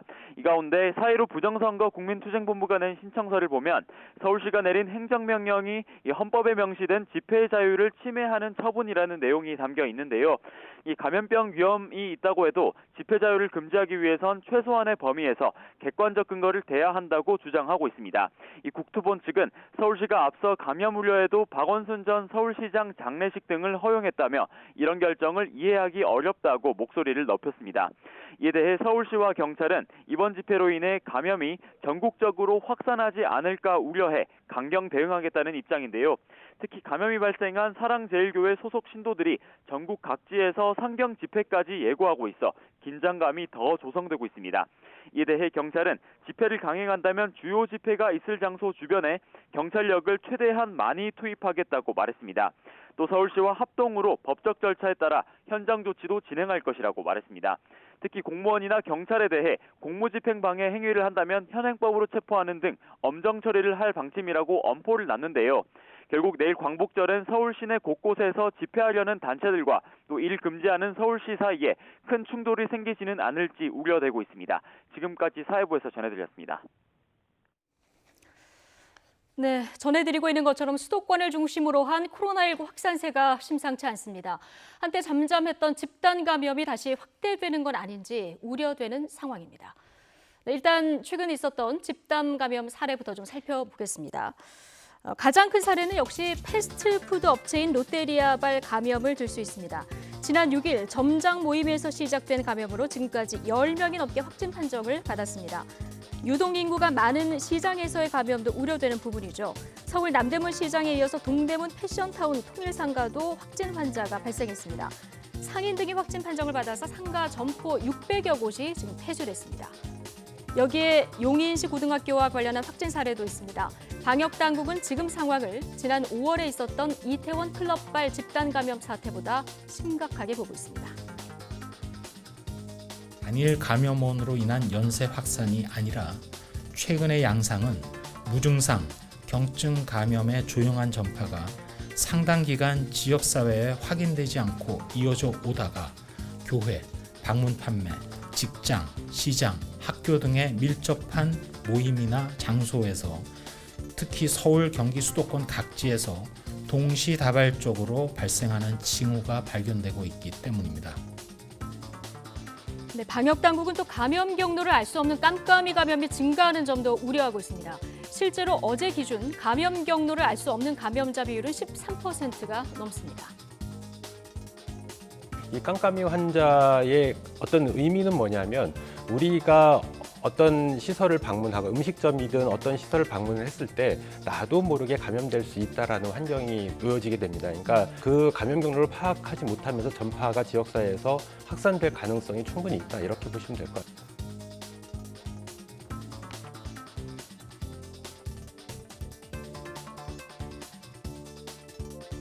네, 코로나19 재확산에 대한 우려가 커지면서 정부도 수도권의 사회적 거리두기 단계 상향 조정을 검토하기 시작했습니다. 최근 2주 동안 하루 확진자 수가 50명 이상, 100명 미만일 경우 사회적 거리두기 2단계가 적용되는데요. 자, 우리가 지난 5월까지 경험했던 수준으로 일상생활에 많은 제약이 생기게 됩니다. 일일이 금지하기도 쉽지 않을 뿐만이 아니라 그로 인해서 생기는 교회 같으면 정치적인 반발, 고위험 시설 같은 경우는 그런 업주들의 그 경제적인 피해를 이유로 한 반발들이 있을 것이기 때문에 그것을 감수하고 방역 당국이 그 사회적 거리두기의 단계를 상향 조정할 거냐라는 문제입니다. 네, 당장 개학 앞두고 등교를 어떻게 할지 당국이 논의에 들어갔는데요. 자, 이런 가운데 내일 광복절을 맞아 서울 시내 대규모 집회까지 예고된 상황이라서 또 걱정입니다. 결국 코로나19 재확산을 막기 위해서는 개인의 방역 수칙 준수 노력이 무엇보다 중요합니다. 덥고 습하더라도 마스크 착용 더 꼼꼼히 해주셔야 되고요. 불필요한 모임을 삼가고 거리 두기와 손 씻기를 지켜야 한다는 점 잊지 마시기 바랍니다.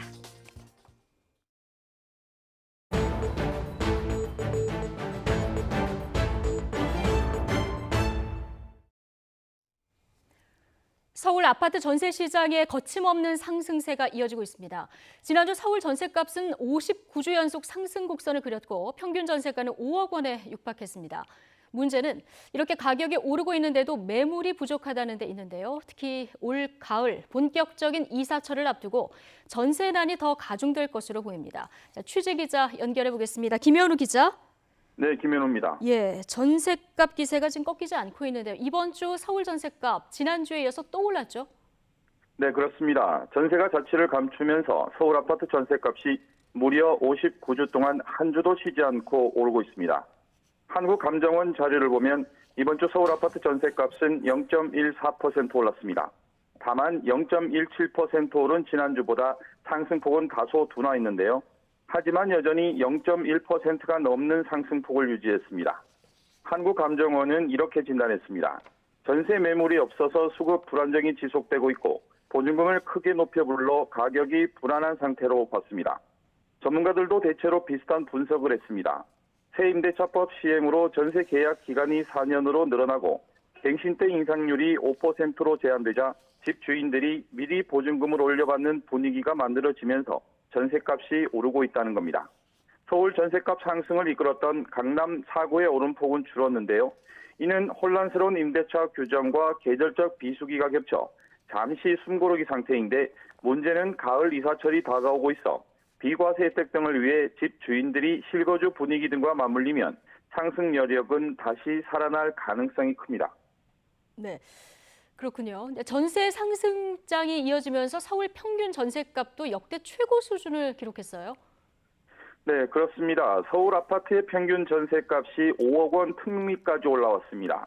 세입자에게 유리한 임대차 3법이 시행됐지만 아직 전세값 상승세가 진정되지 않고 있습니다. 서울 아파트 평균 전세값은 상승폭을 키우다 급기야 5억 원 돌파를 눈앞에 뒀습니다. 2년 전보다 무려 10% 이상 급등했습니다. 어제 관련 통계가 나온 뒤 가장 많이 전셋값이 오른 서초구 일대 부동산을 돌아봤는데요. 올 초 8억 5천만 원에 거래된 84제곱미터 크기의 전세가 지난달에는 10억 원에 거래됐습니다. 최근 호가는 더 올라서 11억까지 됐는데요. 그런데 이마저도 매물 찾기가 어렵다는 게 인근 부동산 관계자들의 말이었습니다. 최근 들어 집주인들이 매물을 대거 걷어들였기 때문입니다. 서초구 공인중개사의 말 직접 들어보시겠습니다. 예. 정부 대책 이후로 물량이 상당히 많이 줄어들었고요. 금액 같은 경우는 연초에 비해서 한 2억에서 3억 정도 상승한 것 같습니다. 네, 이런 전세 부족 현상은 비과세 혜택을 위한 실거주 요건이 강화되면서 시작된 것으로 볼 수 있는데요. 또 새 임대차 보호법 시행과 저금리 기조, 재건축 거주 요건 강화까지 겹쳐 전세 물건이 찾기 어려울 정도로 기근 현상이 심화했습니다. 문제는 다가올 가을 이사철입니다. 핫군 수요가 많은 강남권을 중심으로 전세 수요는 더 올라갈 텐데 집주인들이 매물을 거둬들이거나 임대수익 보존을 위해 월세로 돌리는 경향도 많아지면서 전세 잠김 현상은 이어질 전망입니다. 특히 내년에는 서울과 수도권을 중심으로 아파트 입주 물량 감소가 예상되고 있는데요. 이 때문에 시장에서는 본격적인 가을 이사철을 앞두고 전세난이 더욱 가중될 수밖에 없을 것으로 보고 있습니다. 네, 그렇다면 정부에서는 아직도 불안정한 이 부동산 시장 어떻게 보고 있습니까? 네, 일단 정부는 지난 6.17과 7.10, 8.4 등 연이은 부동산 대책의 효과가 나타나기 시작하면서 점차 안정을 되찾을 것으로 예상했습니다. 김용범 기획재정부 1차관은 어제 비상경제중앙대책본부 회의 결과 브리핑에서 올해 상반기 주택 가격 상승 요인을 갭 투자와 법인 설립 형태 투자, 종부세 등 세제 입법 불확실성, 그리고 공황 구매 심리 확산 등으로 꼽았습니다. 김 차관은 그러면서 최근 부동산 규제 강화 대책으로 이런 불확실성이 어느 정도 해소됐다고 강조했습니다. 특히 최근 통과된 세법 때문에 법인 형태로 다주택을 보유한 사람들이 상당히 많은 물량을 내놓을 것으로 본다면서 매물 부족 현상이 해소될 것으로 전망했습니다. 김 차관은 이어 정부가 부동산 대책을 발표하면 7에서 8주 정도 후 효과가 뚜렷해지는 패턴이 나타났다면서 하향 안정세를 예측했습니다. 김 차관의 어제 발언 직접 들어보시겠습니다. 대책들이 본격적으로 이제 시행되면서 시간이 갈수록 아까 말씀드린 대로 주택 시장이 하향 안정세로 접어들 것으로 그렇게 기대합니다. 네, 부동산 시장에 대한 정부의 일관된 정책 기준은 크게 두 개 방향입니다. 하나는 집값 과열을 부추기는 투기 세력 대응과 무주택 실수요자를 위한 공급 대책 확대인데요. 관련해서 별도 부동산 감독기구 설치를 논의하고 있습니다. 그리고 공급 대책과 관련해서는 8.4 대책 이후 실효성 등에 대한 갑론을박이 이어지고 있습니다. 문제는 이런 공급 대책이 부동산 시장에 대한 불안 심리를 잠재우고 실제 효과로 이어지려면 좀 더 구체적이고 세부적인 추진 방향과 일정 등에 대한 후속 대책이 있어야 할 것으로 보입니다. 추가로 덧붙이자면 부동산은 심리라는 말이 있습니다. 실수요자들에게 주는 일종의 신호가 중요한데요. 그런 심리에 영향을 미치는 것은 부동산 정책도 있지만 그 정책을 만들고 직간접적으로 영향을 미치는 정부 고위 관계자들의 방향성도 매우 중요합니다. 그런 점에서 본다면 최근 다주택을 보유한 일부 고위 공직자들의 자신들의 부동산 처분을 놓고 우왕좌왕하는 모습은 무주택 실수요자들에게 상당한 불안 심리를 안겨줬다고 할 수 있습니다. 지금까지 경제부에서 전해드렸습니다. 지난달 임대차 3법 국회 처리를 앞두고 서울의 전세시장 소비 심리가 4년 9개월 만에 최고 높았던 것으로 나타났습니다. 국토연구원 부동산시장 연구센터의 지난달 부동산시장 소비자 심리조사 결과를 보면 서울 주택 전세시장 소비 심리지수는 한 달 전보다 11포인트 오른 131.2를 기록했습니다. 이는 지난 2015년 10월 139.5를 기록한 이후 4년 9개월 만에 최고입니다. 정의기억연대 회계부정 의혹의 핵심 인물인 더불어민주당 윤미향 의원이 어제 검찰에 비공개 출석해 14시간 넘는 조사를 받았습니다. 정의연의 회계 의혹 논란에 대한 검찰 수사가 시작된 지 3개월 만에 이루어진 첫 소환 조사였습니다. 취재기자 연결해서 자세한 이야기 들어보겠습니다. 김우준 기자. 네, 사회부입니다. 예, 윤미향 의원 어제 첫 검찰 출석이었는데 어제 오후에 출석해서 14시간 넘게 밤샘 조사를 받은 거군요. 네, 그렇습니다. 윤 의원이 서울 서부지방검찰청에 출석한 건 어제 오후 1시가 넘어선 시각입니다. 들어가는 장면은 취재진 카메라에 담지 못했는데요. 윤 의원은 일반인이 드나드는 정문 출입구 대신 지하 주차장과 연결된 별도의 통로를 통해 들어간 것으로 확인이 됐습니다. 어제 오후 1시 반쯤 시작된 검찰 조사는 오늘 자정이 넘어선 시각까지 이어졌고 이후 3시간 동안은 조서 열람이 이루어졌습니다. 그리고 새벽 4시가 넘어서 검찰청사 밖으로 나온 겁니다. 14시간 반 가까이 밤샘 조사가 이루어진 건데요. 검찰이 수사를 시작한 지 3개월 만에 이루어진 윤 의원에 대한 첫 조사이다 보니 길어진 것으로 보입니다. 예. 자, 검찰이 윤 의원을 피의자 신분으로 소환을 한 건데요. 윤 의원이 받는 혐의를 좀 짚어볼까요? 네, 그렇습니다. 검찰은 윤 의원을 피의자 신분으로 소환을 했습니다. 피의자 윤 의원이 받는 혐의는 크게 두 가지로 볼 수 있습니다. 하나는 윤 의원이 정의연과 그 전신인 한국정신대 문제대책협의회 이사장직을 맡았을 때 당시 개인 명의 계좌로 후원금을 모집하고 기부금을 부실 회계 처리했다는 점과 다른 하나는 경기도 안성에 있던 위안부 피해자 쉼터를 2013년 시세보다 높은 가격인 7억 5천만 원에 사들인 뒤 지난 4월 4억 2천만 원에 매각해 정의연에 손해를 끼쳤다는 의혹입니다. 이번 논란은 지난 5월 7일 이용수 할머니가 정의연의 회계 부정 의혹을 제기하면서 촉발됐습니다. 이후 각종 논란이 쏟아져 나오자 나흘 뒤인 11일 다수 시민단체가 윤 의원과 정의연 관계자들을 부실 회계와 후원금 횡령 의혹 등으로 검찰에 고발했습니다. 검찰은 같은 달 14일 사건을 배당하고 수사에 착수한 겁니다. 예. 자, 검찰이 5월에 수사에 착수한 거면 의혹의 핵심 당사자인 3개월 만에 부른 건데요. 이번 소환 조사에서 검찰은 어떤 부분을 집중적으로 들여다본 겁니까? 네, 수사에 착수한 뒤 검찰은 윤 의원을 소환하기 전까지 3개월을 혐의 입증 증거 자료 확보에 주력하는 데 시간을 보냈습니다. 검찰은 우선 지난 5월 이틀에 걸쳐 서울 마포구 정의연 사무실과 정대협 소유 전쟁과 인권박물관, 청와의 우리집 등 총 3곳을 압수수색했습니다. 또한 정의원과 정대협 회계 담당자들을 여러 차례 소환 조사에 조사를 이어왔는데요. 이 과정에서 안성쉼터 시공사 대표와 길원옥 할머니의 양아들 황선희 목사 부부도 참고인 신분으로 검찰에 출석하기도 했습니다. 검찰이 집중적으로 들여다보고 있는 건 회계 부정 의혹입니다. 검찰은 특히 정의연 회계 담당자들을 상대로 회계 자료에서 발견된 의문점과 회계 운영 방식, 단체 활동 내역 전반을 조사해 왔습니다. 3개월 만에 윤 의원을 소환한 검찰은 지금까지 확보한 증거 자료 등을 밑바탕으로 윤 의원을 상대로 사실관계 여부를 집중적으로 캐물었습니다. 특히 후원금을 사적으로 횡령한 의혹 중에서도 윤 의원이 정의연 이사장 재직 시절 고 김복동 할머니의 장례 비용을 개인 계좌로 모금하고 후원금을 어떻게 지출했는지를 집중 조사한 것으로 알려졌습니다. 또한 앞서 전해드린 안성쉼터 고가 매입 과정에서 위법 행위는 없었는지도 함께 따져 물은 것으로 전해졌습니다. 네, 이렇게 제기된 의혹에 대해서 윤미향 의원의 입장은 어떤 겁니까? 네, 윤 의원은 자신의 의혹과 관련해 마지막으로 공식 입장을 밝힌 건 지난 5월 29일에 국회에서 열었던 기자회견장이었습니다.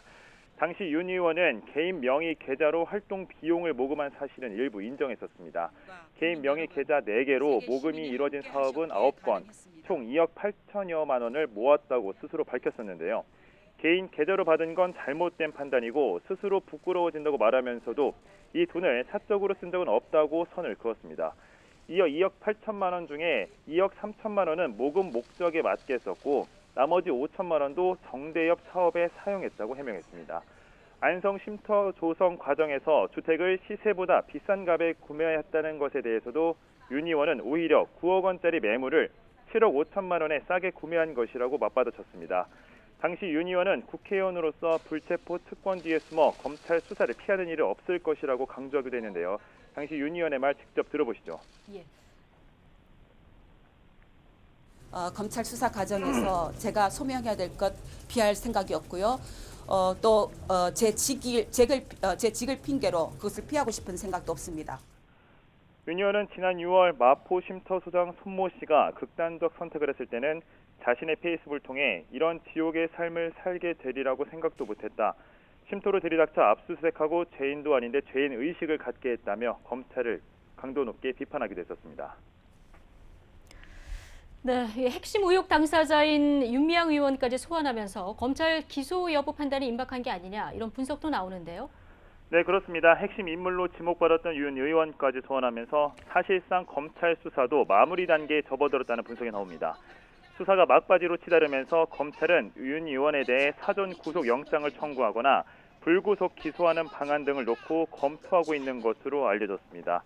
윤 의원은 18일 임시국회 개회와 함께 불체포 특권을 다시 갖게 되기 때문에 만약 검찰이 사전 구속영장을 청구할 경우에는 국회의 동의가 불가피할 수밖에 없는 상황입니다. 현직 국회의원은 면책 특권에 따라 현행범이 아니면 회기 중 국회의 동의 없이는 체포 또는 구금되지 않습니다. 검찰은 이르면 다음 주쯤 기소 여부를 결정할 것으로 보이는데 현재로서는 구속영장 청구보다는 불구속 기소 가능성이 큰 상황입니다. 지금까지 사회부에서 전해드렸습니다. 술에 취해 택시기사를 때리고 깨문 현직 검사가 경찰에 붙잡혔습니다. 서울 서초경찰서는 인천지검 부천지청 소속으로 대검찰청에 파견 근무 중인 현직 검사 이모 씨를 상해 혐의로 입건했습니다. 이 씨는 오늘 새벽 0시 40분쯤 서울 서초 나들목 부근에서 도로를 달리던 택시 문을 열려다가 이를 만류하던 택시기사 60살 B 씨의 얼굴을 때리고 어깨를 깨문 혐의를 받습니다. 당시 이 씨는 술에 잔뜩 취한 상태였던 것으로 조사됐습니다. 경찰은 신고를 받고 출동해 이 씨를 붙잡았지만 진술을 받기 어려운 상태여서 일단 귀가시켰고 조만간 다시 불러서 조사할 방침입니다. 네, 뉴스앤이슈 60초 뒤에 이어집니다. 신용 때문에 중고차 구입이 어려우십니까? 미디카에서는 신용이 낮아도 현금 한 푼 없이 중고차를 구입하실 수 있습니다. 최저금리 5%, 최장 72개월 할부 혜택까지 1688-7373. 매출이 곤두박질 치고 있습니다. 판을 뒤집을 방법은 없는 거야? 판촉물? 공공기관 우선 구매 대상 기업이 있습니다. 고려기프트? 판촉물을 고려하라. 판촉물은 고려 기프트. 상품이 아닌 식품을 판매한다는 건 내내의 바른 생각을 바르게 옮기는 것. 맛있게 만들어서 많은 분들께 드린다는 내내의 당연한 생각. 화제의 소크윙, 이번엔 콤보로. 신용을 지키지 않는 사람들로 빛을 잃어가는 우리의 사회.